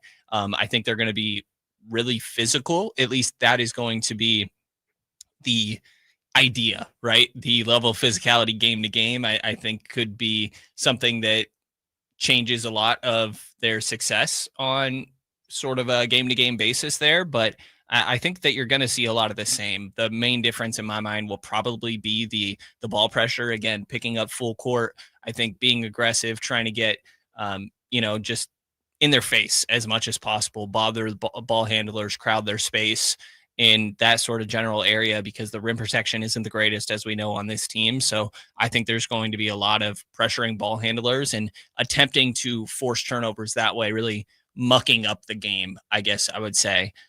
Now, trying to do that and executing it, I would say consistently are a different thing, right? Typically when I think if your go-to for a team is like, well, we're just going to play hard, that probably means that you're not very good defensively, which is obviously the reality of this team. I think everybody listening knows that. But that's how you get up to not being in the bottom 5, and more so being around 20 to 15 range. of where your defense ranks is by being physical, by being the harder playing team on most nights. I think also making sure that you're getting defensive rebounds is going to be big for this team. Obviously, Domas, one of the best in the league at doing that, but making sure Keegan's doing that, Zach, and just rebounding as a team. Devin's good at that, Neek. And so I think that for sure, finishing possessions with rebounds and pressuring ball handlers to me is what I think would make sense to see a lot from this team. DeMar DeRozan, he is who he is, and I think we all kind of understand that, or most of us understand that. What about a guy like Zach LaVine? I mean, the old adage that defense is effort. We know that's not totally true, but it's somewhat true. James Harden got better defensively. I think we've seen Luka get a little bit better defensively. Is Zach LaVine a guy, or what do you believe in general as far as the effort and how guys can improve? Is Zach LaVine a guy that you think being more motivated by a coach that he likes, and Doug Creasy, that they got that connection from being both from up north, up there in Washington? Do you think the offense could get better from just, and I don't want to just say effort, but guys that are, and even DeMar to a certain degree, guys that we look at and say they're defensive negatives, could they be better? I mean, I think they could be. I think that the way that you can get the most out of them is by having them be extremely engaged, obviously, right? And that physicality that I'm talking about. And I think that's where these tone setters at the point guard position make sense. You know, like when I asked Scott Perry, what are you looking for when you say you need a point guard? It's somebody that not only offensively, but defensively sets the tone out there, right? At the point of attack. Dennis Schroeder is going to be doing that. You're going to see him picking up full court. The hope is that is a little bit infectious, right? That Zach LaVine sees that and it's like, all right, Dennis just made the guy switch directions 3 times, just bringing the ball up the floor. Now he swings it over to who I'm guarding. This just can't be a break. You know what I mean? I got to keep the pressure on, essentially. So I think that that's the hope there. I think Zach isn't a good defender, but obviously has athletic tools to, I think, be okay. And he shouldn't just be like a cone, specifically on ball. Right. I think off ball is where you worry more about DeMar DeRozan, Zach LaVine. DeMar, sure, obviously quicker guys on the ball. He's going to get blown by. I think that's where you're going to see him guard a little bit of the bigger guys, like strength wise, you know, the Aaron Gordon stuff. I think that's where the off ball stuff comes into play, obviously, when you're guarding Jokic in that team. But I think that on ball, he can deal with a guy like Aaron Gordon. You know what I mean? It's off-ball rotations where I think this team is going to need a little bit of help. And I think that you limit some of those passes that can be made by pressuring the ball handler. And so those cuts are a little bit harder to reward and hit.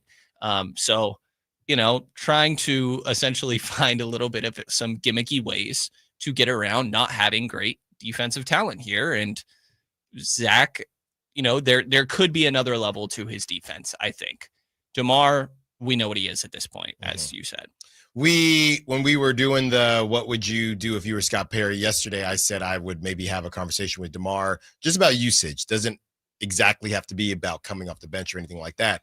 So that's the defensive scheme that we talked about.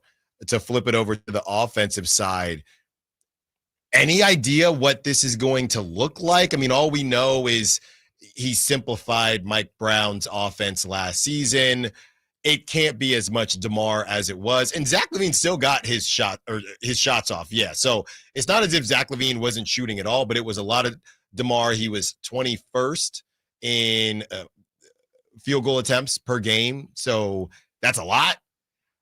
I don't know if a conversation happens there or if things are just going to look different, but whether DeMar DeRozan is on this team or the next, I do think he will have to alter the way he plays just a little bit.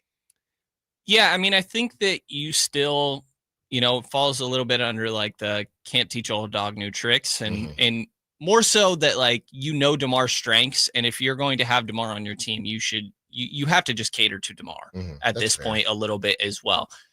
Not that what you said, I think it goes out the window. I'm just saying I think that both can be true, right? Yeah. Is that when you're out there with the starters, DeMar, like keep the flow of the offense going. And for what it's worth, I feel like it gets talked about like DeMar's just like this ball stopper. And while he has moments of that where, you know, it's just like, hey, this is my time, he's also a pretty good passer. And I think that he has moments where he keeps the ball moving for sure. And I think that starting unit, run the ball through Domas. Everybody's going to get touches. I think it's going to be similar to what you've seen, this read and react. The idea is we have a lot of guys out here, really everybody except Keegan, I think is the idea, that are supposed to be more high IQ players that swing the ball, keep it moving, and we're all dynamic. So I think offensively, running through Domas, free flowing, everybody gets their touches when everybody's out there. And I think DeMar can play into that, right? Zach also going to need to learn to play into that a little bit more. I honestly think Zach probably needs to learn it more than DeMar does, right? Just keeping the flow going of the offense altogether. But to the point of like, hey, cater to DeMar a little bit here too. I think in the second units, that's where you can do that a little bit more. And that's where it's kind of complicated where, well, what's Malik doing then? I mean, DeMar is a little bit more accomplished than Malik. I think that's just kind of the basics to put it black and white in that second unit. Like you have DeMar and Malik out there. I'm probably going to run my offense through DeMar DeRozan instead of Malik Monk. Yeah. It's just the nature of how accomplished these guys are. And Malik can play off of guys. Malik it doesn't hurt to have two, you know? So I think that the answer is a little bit of both, that you have certain units that aren't as starter heavy where DeMar can be himself, you know? And there's also probably just stretches of games. Like in the fourth quarter, it used to be a little bit of, hey, is it going to be a DeMar night? Is it a De'Aaron Fox night in the clutch? Now, hey, DeMar, you get the last 5 minutes of the game too. That's also where like things kind of go out the window anyways. We're going to a little bit more iso ball anyways. Right. So he's still going to have his moments, but it's got to go both ways, where stretches where he's catering to more team ball movement, everybody getting touches, and then other moments where, hey, we need you to go get a bucket right now anyways. Brandon Nunez, great stuff. We just had Brandon do that whole segment, and it was outstanding. That's why you got to be sure to follow Brandon Nunez. He is full of all of the goodness when it comes to the Sacramento Kings. Brandon, thank you so much for joining us, man. I won't see you in this capacity on the air for a couple weeks, so hold down the fort, my good guy. And like I said, be sure to follow Brendan on social media. Be sure to follow Sacktown Sports. He's doing great work. Check out all of the articles that he has rocking and rolling right now. We'll talk to you soon, Brendan. Appreciate you, bro. Good luck with the little one. Thank you so much. On the other side, I spoke with someone last night incredibly knowledgeable about the Juwan Jennings situation. Okay. And they gave me a full breakdown of how they feel about it and where this thing is going and why it is not moving in the right direction. I have all of that information for you and what may happen if Juwan Jennings is on the move as we kick off the 1 o'clock hour. Allen Stiles, Sacktown Sports. This is the story of the one. As a safety manager at a manufacturing plant, he does everything he can to keep his coworkers safe. From finding ways to reduce risks to keeping safety supplies in stock. And for that, he relies on Grainger. Grainger offers a broad range of quality products and next-day delivery, so he can always play it safe. Call 1-800-GRAINGER, click Grainger.com, or just stop by. Grainger, for the ones who get it done. Just announced, Stockton Honda has been named #1 of California's best car dealers in 2025 by USA Today and Statista. This prestigious award is based on thousands of customer reviews and recommendations, ranking dealerships for service, value, and satisfaction. Out of hundreds evaluated, Stockton Honda is proud to be #1, recognized for all-around excellence and commitment to our customers. Visit Stockton Honda, where reputation meets the road. Anytime, anywhere, it's all here. StocktonHonda.com. Get ready for a night out with Jordan Davis. It's Country in the Park 2, Saturday, September 13th at Cal Expo. Along with special guests Mitchell Tenpenny, Locash, Vincent Mason, and Abriana. Make it a family day out with food trucks, games, dancing, and more. Saturday, September 13th at Cal Expo with RVs of Sacramento and the Sled Museum of Science and Curiosity. Tickets at CITPFest.com. I'm Ken Korak with your Green and Gold Report, brought to you by Xfinity. Introducing the 5-year price guarantee. One internet price, 5 years guaranteed. Well, perhaps hidden in the attention given to rookies like Nick Kurtz and Jacob Wilson has been the play of outfielder Colby Thomas. Thomas, a third-round pick out of Mercer University, in his first 61 at-bats this year, 4 doubles, 4 home runs, and 13 RBIs. Welcome to Dugout Radio, the undisputed home of Boomtown Baseball. The Wi-Fi is booming with Xfinity, baby. Our next caller is Stacy. How do you stay locked in on every pitch and play? We stream it all live on Xfinity Internet with low lag, 99.99% network reliability, and speeds faster than a base runner beating the throw to home plate. I stream on my TV, tablets, even my smart fridge. Smart fridge? With all those games, we gotta refuel. Stream live baseball with Wi-Fi built for the biggest moments. Xfinity. Restrictions apply. Actual speeds vary, not guaranteed. Attention taxpayers. If you owe $5,000 or more and have missed another tax deadline, you're officially on the IRS's radar. The IRS has resumed aggressive collections. That means wage garnishments, bank levies, even seizures of your home, car, or retirement accounts. If you owe $5,000 or more and missed the deadline, you're stacking new debt on top of what you already owe. Call Priority Tax Relief now. Their experts fight back fast and are saving their clients millions in tax debt every month. I owed over $50,000 and they settled it for pennies on the dollar. These guys are as legit as they come. After speaking on my behalf with the IRS, my entire debt of $25,000 will be eliminated. Whether you've received collection letters or you're already facing liens and garnishments, call for your free consultation. There are no upfront fees. Priority Tax Relief. Let's make your taxes our priority. Call 800-406-1584. 800-406-1584. 800-406-1584. Priority Tax Relief. Sacramento, are you ready for live entertainment? The Sacktown Sports Live Events calendar is packed with the biggest shows. Catch country star Megan Maroney September 20th at Lake Tahoe Amphitheater at Caesars Republic. Then, don't miss the Doco Block Party Sunday, September 28th from noon to 4. Free fun for the whole family. Games, live music, kids activities, photo ops, and special offers from Doco merchants. October heats up with Heat Sweat, October 5th at Hard Rock Live Sacramento. Country fans, David Nail plays Goldfield October 9th. The same night, comedian king Bert Kreischer takes the stage at Thunder Valley. Then it's Justin Moore October 16th at Hard Rock Live, followed by hilarious comic Jimmy Carr on October 17th. November brings big laughs with Trevor Noah November 9th at Thunder Valley. And check out the Isley Brothers November 14th at Hard Rock Live Sacramento. Don't miss a moment. Get tickets now and see the full lineup at sacktownsports.com.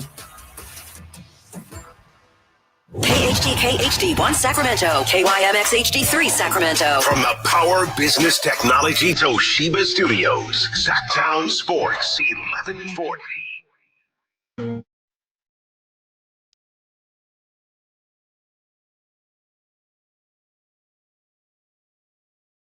Allen Stiles Join the show by texting 916-339-1140 on Sacktown Sports.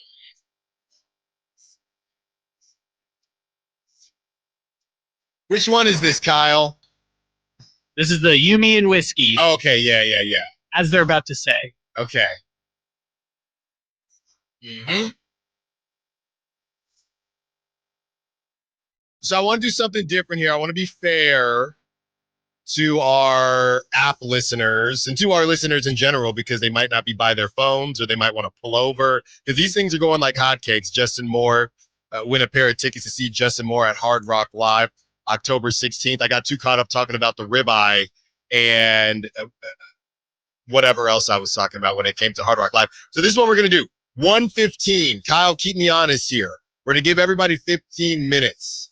Okay, so 1:15, we're going to do this giveaway because we did not tease it before the break. So 1:15, no matter what I'm talking about, handshakes, illegal fishing in Natomas, our tankathon. I will break into segment with that song. Thank you. That's perfect. So 1:15, Justin Moore, win a pair of tickets to see Justin Moore at Hard Rock Live. Okay, that is coming up in 12 minutes. Your chance to win those tickets. And they've been going very, very, very fast. All right. Now, the Juwan Jennings situation. First, and I'm talking to my buddy now, and I spent some time talking to my guy, Sterling Bennett. We worked together for a while when I was in the Bay Area. He covers the Niners and does some hosting for a Bay Area radio station. And he also is the owner, and some of you might follow him on social media because it's a pretty big account, 49ers Access. So he has a YouTube 49ers Access, and he also has a really, really informative Instagram page. Okay, so go check that out, our guy, Sterling Bennett. But before I let you know what Sterling Bennett had to say. Kyle, let's hear that audio. This is John Lynch when he was asked about Juwan Jennings and his trade request. Has he asked to be traded? A while ago he did, but that was a long time ago, and we've moved on from that. That was during camp, or was it before? I'm not getting into when it was, but it was a while ago. So done. This is the most typical situation where it's know your role. Know your role and know your rank. And Juwan Jennings, I'm sorry, brother, you don't seem to know that right now. So I wanted to make sure I had this correct because we've been talking about Juwan Jennings. And I like Juwan Jennings. I thought he was 6'6". Then I found out he was the same height as Ricky Pearsall, but who I thought was 6 foot, but I like Juwan Jennings. He went to Tennessee. Y'all know I love my Vols, even though I've never been to Tennessee, and I just like their colors. Never rooted for them. No, I always root for them, but I have no reason to root for them. Hendon Hooker. And Hendon Hooker, okay? And Joe Milton. And Amaliva, okay? So I like Juwan Jennings, but he's done this before. So I spoke with my guy, Sterling Bennett of 49ers Access. You got to follow 49ers Access and subscribe to them. This is what Sterling Bennett had to say. He said he thinks that the calf injury, look, it's legit, but that's also not helping the contract situation. But he went on to say he does not think that the Niners are willing to pay Juwan Jennings beyond this year, and that's been the problem. He wants a 2 to 3 year deal, and San Francisco is only willing to give him a raise this season.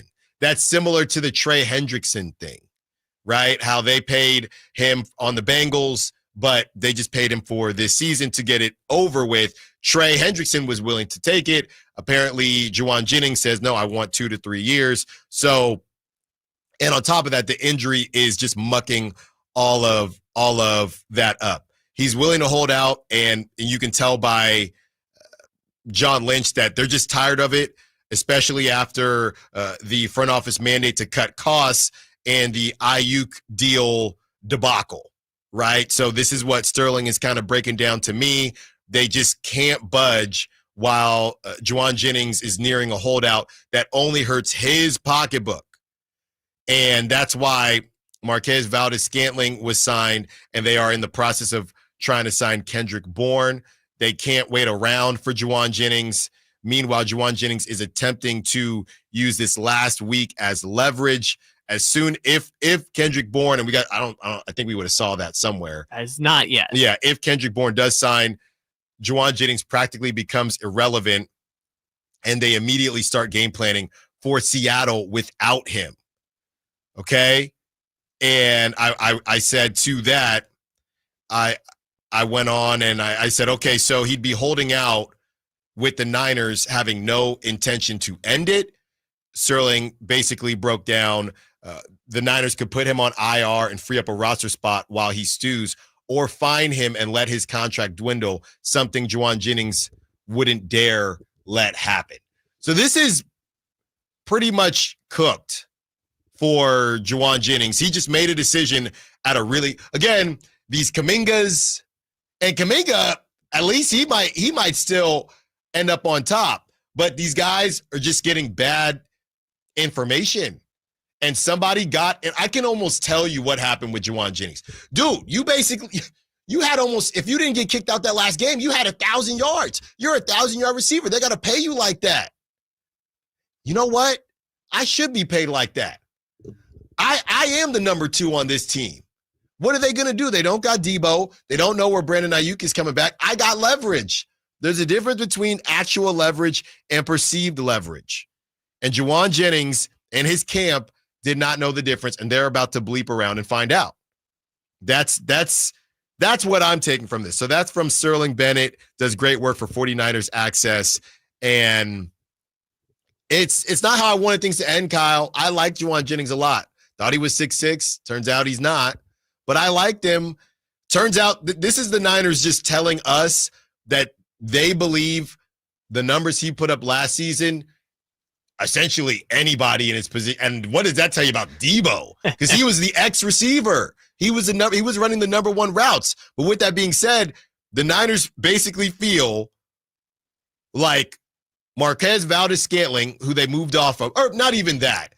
They're saying that Ricky Pearsall could have done what Juwan Jennings did if he was put in that position. That's what they're saying, because they're okay with Ricky being the number 2. Could Ricky do that? I don't know. But it doesn't matter whether I know or I believe that or not. It's a matter of whether the Niners feel that. And they think that Juwan Jennings, after Brandon Ayuk gets back, is the same level or close enough to a Kendrick Bourne or one of these dudes, or Robbie Chosen, who they keep cutting and putting back on their practice squad. One of these dudes will be able to do what Juwan Jennings is projected to do once Brandon Ayuk returns. I mean, the thing that sucks for Juwan Jennings is like he signed that, I think it was a 2-year extension with a void year. I can't remember if that was before or after the Super Bowl, but he signed that extension thinking that he was going to be a number 3 option. And then he played like a number 2. And the Niners were like, yeah, you might be someone else's number 2, but you're not our number 2. And we haven't really heard details of the contract negotiations much, so I don't really know what's on the table for him. But you could be our number 2. You could be our number 2 this year, and we'll pay you for it. But we're not paying you for the next 2-3 years to be our number 2. Yeah, and he's making about $4.2 million. Only a bit of it is guaranteed. I mean, most of it's already been paid in a signing bonus, so he's not losing that much money in game checks by sitting out. But I mean, he's going to have to perform again this year in order for a team to give him the $10 to $15 million a year contract he's looking for. And it's probably not going to come from the Niners, because the Niners could have done it fairly easily at this point. Unless he's asking for like $25 million a year, which I don't think is what's happening. Well, and I'll say this. The Raiders should stay away. Yeah, I'm going to do the thing. I'm going to do the diva wide receiver thing, because he asked for a raise last season and he got it. He had a good season. Now he's asking for another raise. I like Juwan Jennings. The Raiders already have a wide receiver from Tennessee, and he's only a rookie. And I'm joking a little bit here because we'll see what he can do. He does fly, but Juwan Jennings, you're not good enough, especially now. There's new receivers popping up every season. I'm sorry. Maybe this is why he's saying, I got to try to get my money now, because there's so many other receivers out there that are headed to the same level as me or even better. So I can't knock them for it. But if you're the Niners, I don't have to pay you for that. And if you're the Raiders, I know they're dealing with what they're dealing with Jacoby Myers, but I'm not inviting that into the locker room. Well, Pete Carroll does not have time for that. Well, yeah, I mean, the Raiders already have one of those going on with Jacoby Myers, but like thinking outside of your Raiders-centric focus with Juwan Jennings, it's like he is 28 years old, which there's this weird thing where like when wide receivers turn 29 is when they drop off. And I don't know why it's the case, but it's like always 29, like DeAndre Hopkins, Antonio Brown, Odell Beckham Jr. It's like you can just go down the list. 29 years old is kind of when receivers stop performing at elite levels. It's very rare to find a great receiver into their 30s. I don't know why that's the case, but Jennings is getting close to that age, and he's never really gotten that one big contract. He got 2 years, $15 million on this extension, most of which was not guaranteed. So he's still looking for that one big payday. And look, maybe let's say the Panthers decide that they want to pair hit. Like, let's say Legette's not working out and we're just going to pay him $10 million because we have the cap space, right? Or Arizona says like, hey, we don't really like Michael Wilson, so we'll just sign him to be our X receiver kind of situation. Maybe there's one of those teams out there, but he's probably going to have to put up another 700 to 1,000 yard season in order to get that multi-year commitment and go out there and do it, right? I mean, but I don't think he can on this team. Well, this is the team he's on. And I saw somebody say that go out there and prove that last season wasn't a fluke, right? It's these are different stakes than you go to JUCO and you ball out for a year and you get signed. That happens. Trust me. I benefited from that. That type of stuff happens. But this is in the NFL. You gotta show and prove. This was the same conversation. It even happens in college, and scouts finally got hip to it, right? These quarterbacks having these, and they'll still sign them. But that was my thing, to be honest, Kyle, and somebody can correct me if I'm wrong, but it's kind of how I felt about Anthony Richardson. Maybe there were 2 years, but I like a, maybe I'm a Scott Perry in a way. I like a pedigree. I know I've seen you around before. Right now, that didn't help with Trevor Lawrence, but I like a pedigree. I woke up one day and Anthony Richardson was everywhere. Okay, when did this happen? I don't like this. There's another name. It's not J.J. McCarthy, but one day, we knew J.J. McCarthy, but one day everybody decided that J.J. McCarthy was good. And I don't know when that happened, but I didn't feel comfortable with that. Okay? Now, the one I think of is Mac Jones. Mac Jones, one day. And now he was at Bama, but hey, no, this guy's actually really good now, right? So there has to be a larger body of work when you're dealing with a position where there are so many other options. Thank you very much. Oh, and they're coming in now. Hey-yo. Thank you very much, Kyle. Nicely done. Timed it great, too. Win a pair of tickets to see Justin Moore at Hard Rock Live on October 16th. Justin Moore is making his way to Hard Rock Live on October 16th, and we've got a pair of tickets to see him live. We're looking for lucky caller number 3. Caller number 3. Tres. Caller number 3 at 916-339-1140. 916-339-1140.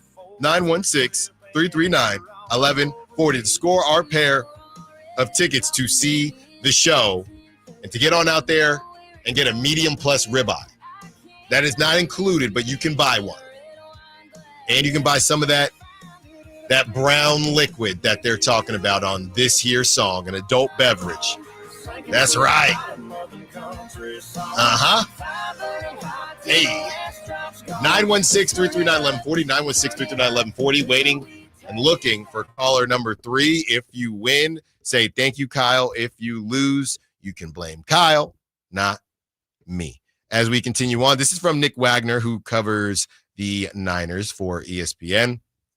49ers not practicing during early open portion on Thursday. Dominic Pooney, Juwan Jennings, Russell Gage Jr., Jordan Watkins, Kalia Davis, and Yetur Gross-Matos.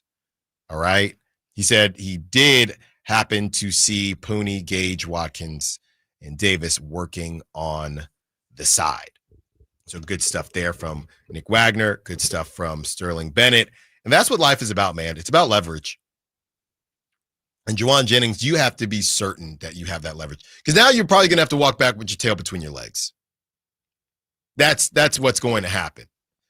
You know, and again, as I said earlier on this show, I don't like to speak on things unless I, truly feel like I've attempted to put myself in their shoes. And, I've never been in the NFL, so it's very hard to do that.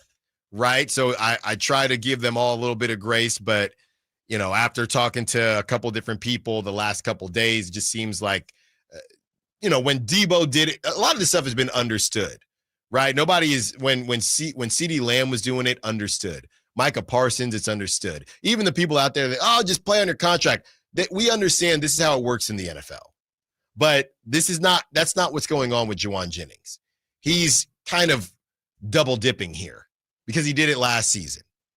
And he kind of fell under the radar. Debo was Debo. Brandon Ayuk got injured and he balled out. But you can't just do that every season. People aren't going to like that. Right? And I do feel that the fans in general have become more open, and some still say the same thing, but fans in general have become more open to all right, well, I guess this is what they have to do to get paid. Because it's based on leverage and it's based on market. Right? When everybody was worried about player movement, Kevin Durant, Kyrie, James Harden, nobody's going to honor their contracts. there's going to be a big issue in the NBA. Then we realized that there's only about 10 guys at a time that could do that. And 3 of those guys just happen to be on the same team. Which, surprise, surprise, that team didn't work out. But that was a big thing. Everybody was worried about that player movement in the NBA. Now, once these Looney Tune numbers get even crazier and in 5 years, then, okay, we could have that conversation again. And maybe it sneaks up to 15 players that can just say, hey, I don't want to play here anymore. I don't want to play here anymore. So that's what it is. But we were all worried about the player movement in the NBA. Then it turned out that you're only going to have a couple players that are that upset and have that much leverage and that ability to do that at one time. So Juwan Jennings, I really do like you as a player. And that's how everybody kind of caveats this Juwan Jennings thing. I really like him, but can't be doing that, man. Not year after year after year. 916-339-1140 if you want to be a part of this conversation. I got bad news for you. You can hang on if you want in case something happens with who Kyle is talking to, but Kyle is talking to someone right now. He does have a winner. So you can hang on if you want in case they get disconnected or something like that. But Kyle does have a winner, just so you know, because I see the phone lines off the hook right now. 916-339-1140 for the Niners conversation and, of course, the Kings conversation as we take you up to 2 p.m. And I don't really know what Ricky Pearsall is going to be. I think he profiles as an elite number 2. I don't think Ricky Pearsall will ever be a number 1 receiver. At least I don't see that right now. And I know he went in the first round and it was a perceived reach, but as a solid number 2 in the league for however long it is, 5 years or more than that, I'm good with that from a first rounder. There are always guys that don't work out. Who was that? And I believe they took him in the first round, but one of those, it was a receiver that the Patriots took. It hasn't looked good. Xavier Leggett or Leggett, I've heard it pronounced both ways. I see him talked about more when it comes to the food that he's eating and the raccoons that he's eating. Then on the field, we'll see if that's the case this upcoming season. Right, Keon Coleman, another guy that, hey, the Bills, they got to do it, and all right, let's see what happens. So there are a couple wide receivers that it's taken them a little bit longer. And I like Leggett. I do like him, but you got Tet coming in from Arizona. He looks like a stud, and it just clicks for certain guys quickly. And there are so many options at the wide receiver position. By the way, somebody brought up, this was at the beginning of the show. Somebody said, Allen, what ended up happening with your fantasy draft? That's today. So 925 said, Allen, share your draft results, please. That's tonight. All right. I still have a bunch of stuff to read, so I don't get this wrong. Who to draft, who not to draft.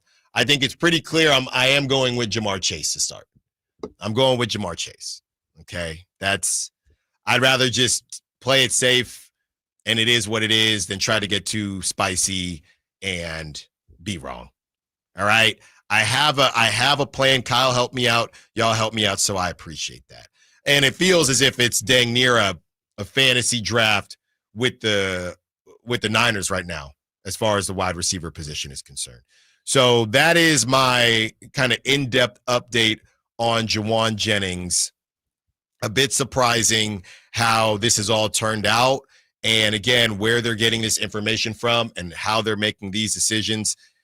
It is fascinating, but make sure that, and this just goes to everybody in life, make sure that when you're making decisions for your career, you are making decisions for your career. I want to have some fun in this next segment. Talk a little college football, not just college football, Nepo baby combined with college football. Arch Manning, is he about to take over the college football world, or is he Shador 2.0? Let's talk about it when we return. Allen Stiles, Sacktown Sports. Sacramento weather is brought to you by Fidium Fiber. I'm Tamara Berg in the KCRA 3 Weather Center. It's Thursday. It's bright. It's sunny outside. We've got a warm day on the horizon. Temperatures will peak today in the low to mid 90s, so a touch warmer than yesterday. Plan for overnight lows with a bit of a delta breeze dropping off into the upper 50s to low 60s. Get the latest forecast on the KCRA 3 News and the KCRA 3 app. It's about time they fix that pothole. Invented better windshield wipers. Made an internet that just works. Fidium Fiber Internet, starting at only $30 a month. It feels like Fidium. Offer available to residential customers only. Terms and conditions apply. See Fidium.com for details. If you're 55 or older and into that whole saving money thing, T-Mobile has an exclusive phone and internet bundle just for you. Right now, get 2 unlimited phone lines plus 5G home internet for just $30 each per month with autopay, plus taxes and fees. And with 5G home internet, setup is easy with just 1 cord and no technician needed, which is great if you're also into that whole keeping it simple thing. Switch now and experience the best mobile network in the U.S. Visit your local store to start saving. T-Mobile, it's better over here. Based on analysis by Ookla of Speed Test Intelligence data Q4 2024 to Q1 2025, Ookla trademarks used under license. Unlimited on our network. Customers on voice plan may notice speeds lower than other customers and further reduction if using more than 50 gigs a month due to data prioritization. Video streams and SD on this plan. Home internet pricing after $20 a monthly bill credit plus $5 per line without autopay. Debit or bank account required. See 5G device coverage and access details at T-Mobile.com. Around here, the summer can smack you silly, especially if your AC is not functioning at a high level. Whitey Gleason here. I had the opposite problem over the winter. System went down. It was panic time, but Lee's Air Plumbing and Heating saved the day. Let them save you from unnecessary summer misery. Lee's Air Plumbing and Heating, reliable, trustworthy. They do great work. They won awards for their service. Check the reviews at leesair.com. Find out about their $99 HVAC tune-up service. Save your summer now. Lee's Air Plumbing and Heating on the web at leesair.com. License number 635355. Listen to the 49er Rewind daily. Brought to you by Mountain Mike's Pizza, the official pizza of the 49ers. Mountain Mike's Pizza. Pizza, the way it ought to be. Hey, it's Carmichael Dave here for Capital Casino, Sacramento's #1 poker room, inviting you to come join them every Wednesday for their midweek madness drawing, giving away $2,000 in total cash starting at 6 p.m. It's a safe and friendly environment, plenty of well-lit parking available, and it's conveniently located right there in downtown Sacramento. And remember, best food, best service, best games, 411 North 16th Street in downtown Sacramento. For more information, log on to capital-casino.com and gamble responsibly. 1-800-GAMBLER. The Giant Summer Sale is here. Get giant savings on our Giant selection only at Folsom Lake Honda, your one-stop Honda shop. Looking to own or lease? Save during the Honda Summer Event and drive a brand new Accord or Civic. See all our specials at FolsomLakeHonda.com. As a family-owned and operated dealership since 2009, customer service is our #1 priority. Our customers love doing business with us, and you will too. Folsom Lake Honda. Go to FolsomLakeHonda.com. Your one-stop Honda shop. The Sacramento Rivercats season is almost over. Don't miss your last chance for baseball action, special giveaways, and the unbeatable atmosphere of Sutter Health Park. Get your tickets before it's too late. Grab yours today at rivercats.com. Labor Day savings explode at Elk Grove Chevy with $3,000 off MSRP on every new 2025 Trax in stock. $3,000 off Trax exclusively at Elk Grove Chevy. Now that's big, huge. See them all at MadeAChevy.com. Together, let's drive. Dealer for details. Hi, Sacramento. It's the No Surprise guys at Bell Brothers Plumbing. Need a water heater or plumbing repair? Call Bell Brothers. Clogged drain? We'll clear it for $67. Plus a free camera inspection, a $250 value. We're fast, on time, and the price we quote is the price you pay. No surprises. Plus, we'll check your plumbing for free. Call Bell Brothers or book at thenosurpriseguys.com.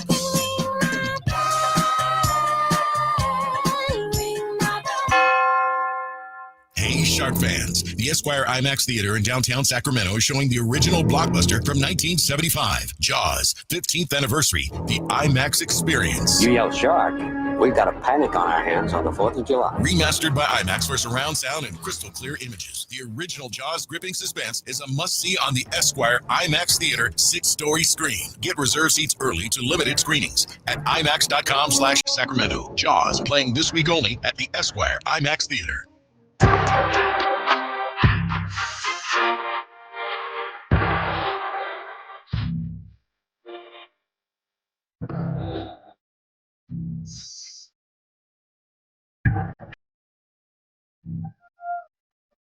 Allen Stiles You can join the show by texting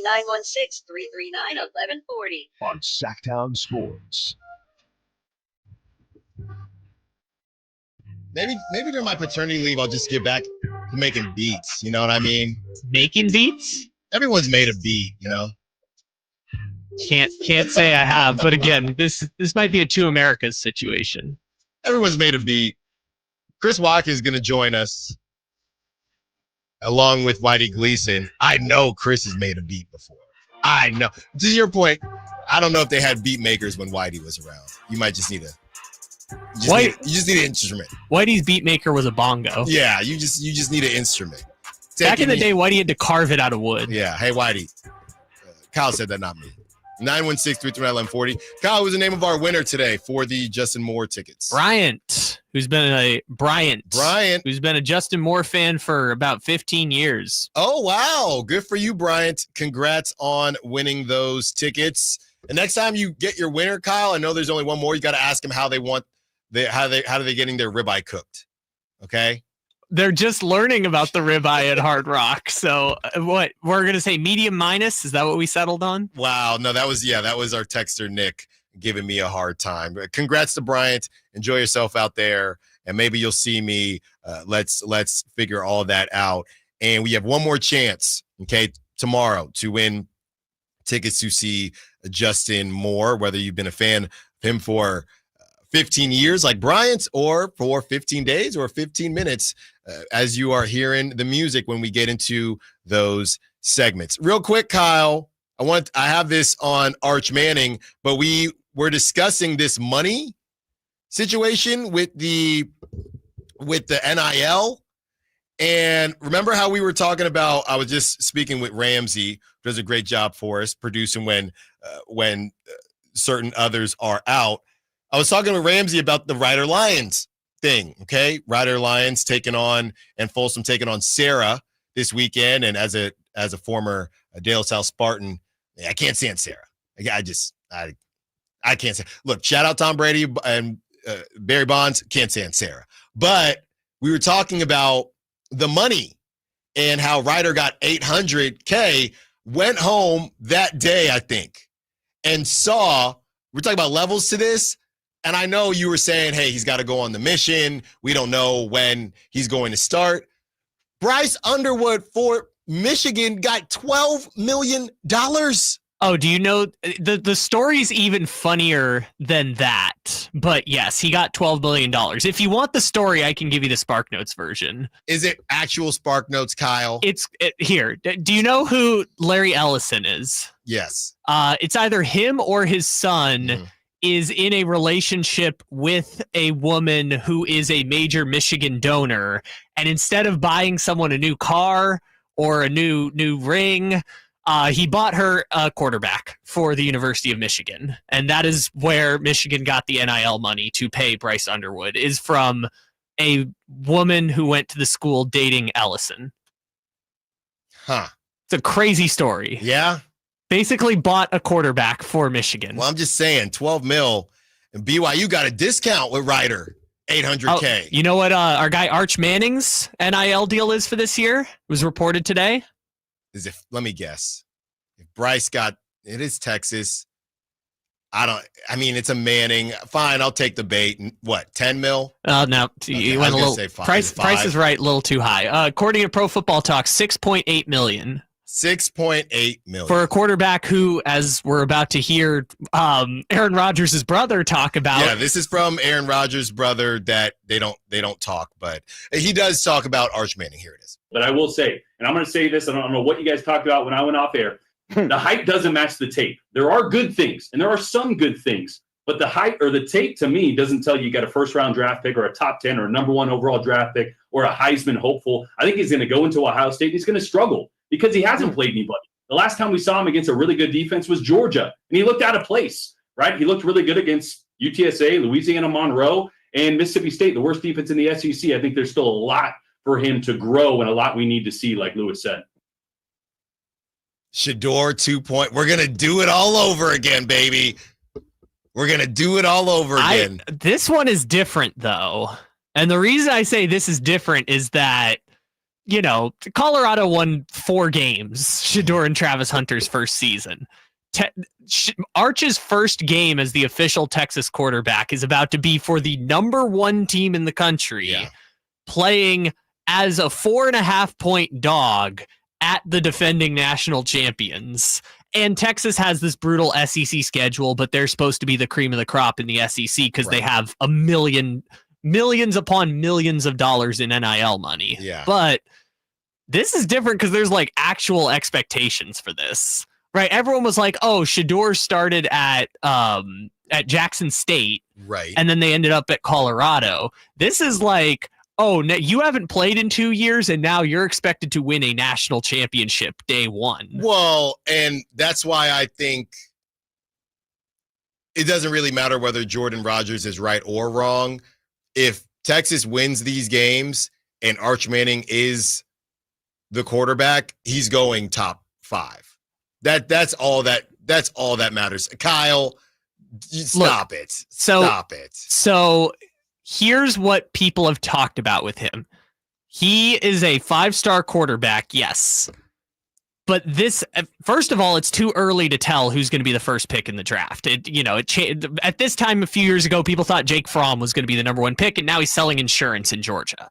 So it's too early to figure out who the first pick is going to be.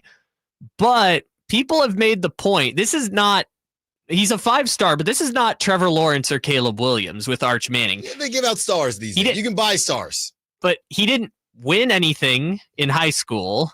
He has not played major college football for 2 years. Sure. This is, I'm not saying it's a Trey Lance situation, but this is a guy who has not played a lot of football in the last 3 years. I hear you. And none of that matters. None of that matters. Because he's a Manning. That's right. And now we are unleashing before our crosstalk. This is what we want. 916-339-1140. Help us out here. We need first team all Nepo. But this is a specific all Nepo about players that are actually possibly good. Okay? Some players are going to be obvious. Like Steph Curry's first team all Nepo. You could say the Manning brothers first team all Nepo, but they're easy. good. Yeah. But they're good. But so I want names. Ken Griffey Jr. Steph had to get it out, not out the mud, but he had to go to like Davidson to make it work. It's just about guys that are actually, they were Nepo, but they were actually good. Because Arch Manning, these stars, I don't know what stars mean anymore. Josh Allen had 2 stars. He's Josh Allen. And he might be the only example, and that's why Trey Lance got drafted. But Josh Allen had 2 stars, and he's Josh Allen. Arch Manning, you can have 5 stars and actually stink. You could have no stars, but actually be good. And Mahomes was a 3-star. Mahomes was a 3-star. I got Art. Well, and there are question marks, right? Arch, Shedeur. You got Peyton and Eli. I got Steph. I got Seth. Bronny's got to make a mention, but again, we don't know if he's good or not. It's a very confusing list of what qualifies for first team. Ken Griffey Jr., Barry Bonds. I don't need you to have the bag work. Austin Rivers. I want all the Nepos to stand up right now. Give me the names. So wait, what is the standard? You're just saying they were good or their dad was good? I don't know. No, not the dads. It's about them. It's about your Nepo. But hey, they are good. What I mean, there's tons of those, especially in football. Like, you're telling me Arch is going to be a bum? But like, Pat Surtain is the best corner in the NFL, and his dad played in the NFL. I mean, we're not doing corners. I don't know what we are doing. What are we doing? What are we doing? Corners? Come on. You're just throwing. Go find us an offensive lineman, Kyle. Give me a break here. Is that where all the Longs or the Matthews or something? It's one of them. Is it not Bruce? the Watts? The Watts? No, the Watts, their dad is just a guy from Wisconsin. I think it's the Matthews that their dad is the offensive lineman. A bunch of Matthews. I got some more for you, and you clearly have to go to the league. I don't understand what we have to do for this game. You have to go to the league. You just put Steph and Bronny in the same category. No. I don't know what this is. Vlad, see this 916 gets it. Vlad Guerrero Jr. That's right. Fine. Bo Bichette. Fernando Tatis Jr. Now you're getting it. The entire Blue Jays roster. Oh, and they still stink. Yeah, the entire Blue Jays infield from 2021. Anyone? What do we know about Lamont Wade Lamont Wade Jr.? I don't. The fact that you just pulled Lamont Wade was crazy. I saw a picture of him a couple of days ago. Kyle, who's winning that Giants game? It's 2-2. Okay, it's 2-2. Anyone on the A's or Giants? Somebody is trolling 707. Allen, can the A's make the playoffs if they keep this up? We did the math yesterday. Yes. And the best they could get is 81 games, and the lowest amount as far as their win total. Well, they could win every game, but if they're at the same pace as right now, they will win 81 games. And 81 games is 3 games less than the lowest win total for the AL wildcard the last 3 years. So no, 717. This is a fun way of saying, a mathematical way of saying no. If they go 18-9 the rest of the year, and the Mariners play like the White Sox, and the Royals play like the White Sox, and everyone else is below 500, then yes. Jacob Wilson, his pops played. Yeah, he did. Whitey's just laughing in the back. Muncy?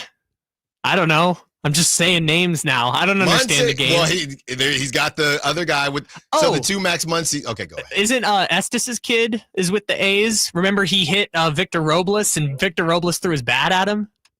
Is that who the pitcher was? Yeah, it was Joey Estes. Yeah, that was the guy who got Victor Robles threw his bat at him. Dusty Baker's son? He's around somewhere. He's somewhere. Cal's finest. Who else? Give me more names. I need more names. Of just guys with that. Joe Horn's kid is on the Panthers now. Hey. He just got a big from Colorado? Contract. No. He went to South Carolina. Who else is there? I'm getting ready, man. I'm excited for Arch Manning because you know me. I love a blue blood. I love DNA. Allen Stiles loves DNA. You got championship DNA. Come on down. I don't understand what. Go get Jameer Nelson's son. That's what the Kings should do. Where is he? He tried somewhere. Where? I didn't even know Jameer Nelson had a son. Can we count the boozers yet? The good boozer? Well, we got to run the tankathon. So this is good call. Great. This is our way to end the Nepo conversation. Is by trying to land the good Nepo boozer. Conversation with the good boozer.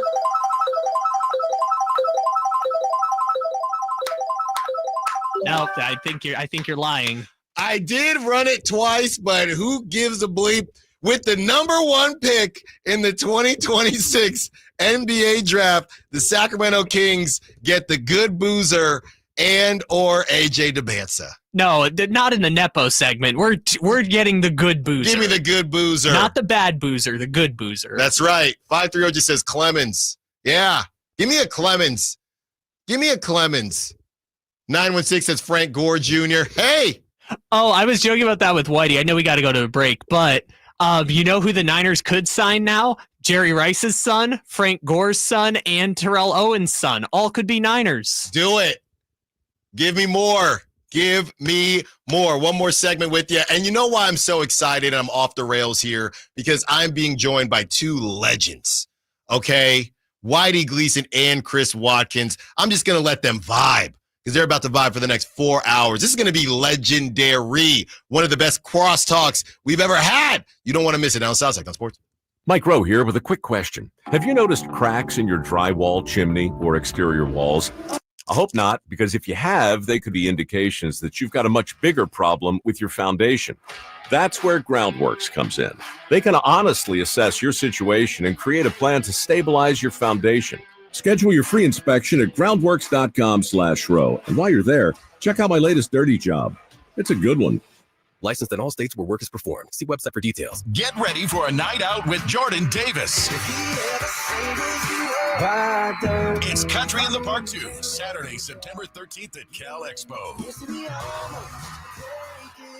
Along with special guests Mitchell Tenpenny, Low Cash, Vincent Mason, and Abriana. Make it a family day out with food trucks, games, dancing, and more. Saturday, September 13th at Cal Expo with RVs of Sacramento and the Sled Museum of Science and Curiosity. Tickets at CITPFest.com. Time now for your Sacktown Sports 49ers report, brought to you by Kia of Vacaville, conveniently located beside the Vacaville outlets. The Niners finished preseason play on Saturday with a 30-23 win over San Diego.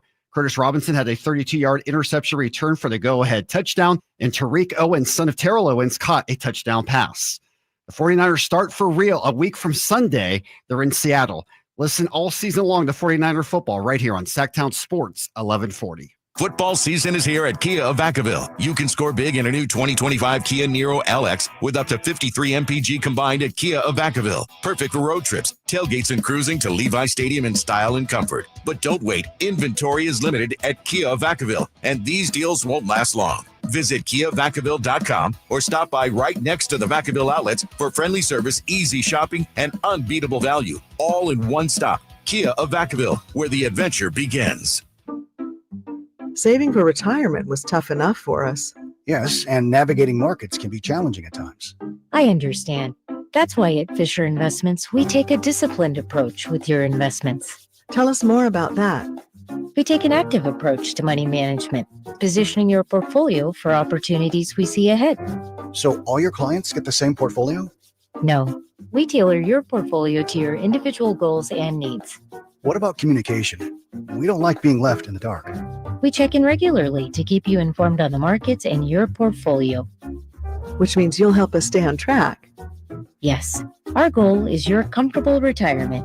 And as a fiduciary, we always put your interests first, because we do better when you do better. At Fisher Investments, we're clearly different. Learn more at FisherInvestments.com. Investing in securities involves the risk of loss. Why choose a Sleep Number smart bed? Can I make my site softer? Can I make my site firmer? Can we sleep cooler? Sleep Number does that. Cools up to 8 times faster and lets you choose your ideal comfort on either side. Your Sleep Number setting. It's the Sleep Number biggest sale of the year. All beds on sale up to 50% off the limited edition smart bed. Plus free premium delivery with any smart bed and adjustable base. Ends Labor Day. All Sleep Number smart beds offer temperature solutions for your best sleep. Check it out at a Sleep Number store or sleepnumber.com today. This is the story of the one. As a safety manager at a manufacturing plant, he does everything he can to keep his coworkers safe. From finding ways to reduce risks to keeping safety supplies in stock. And for that, he relies on Grainger. Grainger offers a broad range of quality products and next-day delivery, so he can always play it safe. Call 1-800-GRAINGER, click Grainger.com, or just stop by. Grainger, for the ones who get it done. I'm Ken Korak with your Green and Gold Report, brought to you by Xfinity. Introducing the 5-year price guarantee. One internet price, 5 years guaranteed. Well, perhaps hidden in the attention given to rookies like Nick Kurtz and Jacob Wilson has been the play of outfielder Colby Thomas. Thomas, a third-round pick out of Mercer University, in his first 61 at-bats this year, 4 doubles, 4 home runs, and 13 RBIs. Welcome to Dugout Radio, the undisputed home of Boomtown Baseball. The Wi-Fi is booming with Xfinity, baby. Our next caller is Stacy. How do you stay locked in on every pitch and play? We stream it all live on Xfinity Internet with low lag, 99.99% network reliability, and speeds faster than a base runner beating the throw to home plate. I stream on my TV, tablets, even my smart fridge. Smart fridge? With all those games, we gotta refuel. Stream live baseball with Wi-Fi built for the biggest moments. Xfinity. Restrictions apply. Actual speeds vary, not guaranteed. Sacramento Chrysler Dodge Jeep Ram is celebrating the hardworking folks that keep this country running strong by taking the work out of getting you into the new or used vehicle you want this Labor Day. The best customer service, the biggest selection, and the lowest prices. See for yourself, SacsSuperstore.com.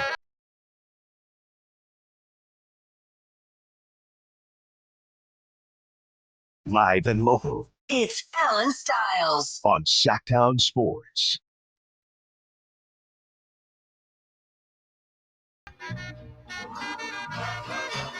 All righty then. One more segment with you. It's Whitey. It's Watkins. Yeah. I almost said Chris Whitey. Whitey Gleason, Chris Watkins. They got you for the next 4.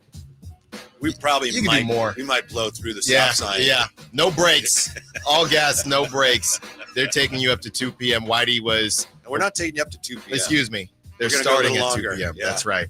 Whitey, we were talking about the Nepo conversation, and nobody really knew. I didn't know what you Nobody were saying. knows. Yeah. Nobody knows. But I do have some names from the text line, and you just know whether it works or not. You know what I mean? What are we doing? You just know. Okay. Kenny Did Lofton. you hear any of this, Chris? No, 'Cause I heard no. Just naming Nepo babies. Kenny Lofton Jr. Yeah. Yeah. Yes, but no. In terms of what? Think about it. Okay. You That's guys not know Kenny me. Lofton's. Listen, I don't think that has anything to do with the baseball. it doesn't. Right. But if it did, okay, Kenny Lofton Jr. Uh-huh. Yes, but no. What? Marvin Harrison Jr. No, but yes. You get it. No. I don't. You I'm trying. get it. Yes. But yes. Trying Thank you. to. See, Yeah. Chris gets it. Uh-huh. Chris gets it. Somebody says Marcus Jordan. Stop that.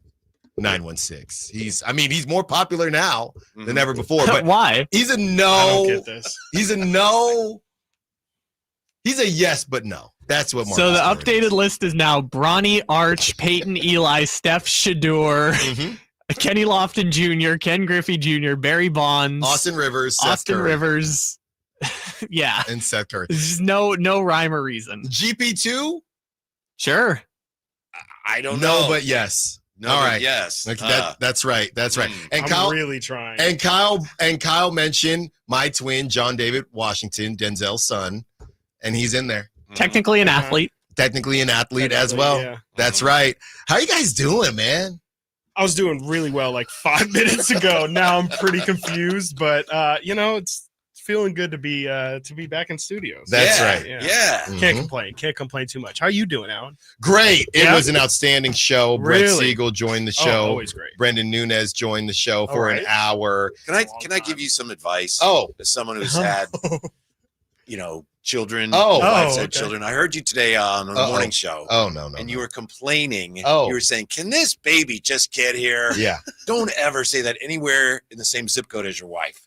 She feels the same way. Of course she does, because she's been carrying the Yeah. child. For you to I act see. like, "Oh Yeah. man, this No, is such so a hard." burden. for Yeah. you." Don't say that, Alan. No, I say that on behalf of her. On behalf of her. Right. Is In the how I'm summer saying. months, I know it's been somewhat of a mild summer, Yeah. but she's been carrying the child, and you're over here. I'm so tired of this. No, I say that on behalf of her. I did find myself a couple days ago. I said, "Oh man, I feel bloated." Oh Yeah, no. yeah, Oh yeah, jeez. yeah. Does she even have to say anything? She just Yeah. She just walked away. Yeah. You're on Baby Styles duty for number one. You're on duty. That bought me 2 hours.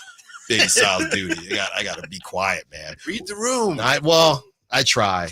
That's I not just quite wasn't Alan's thinking. expertise. Oh man.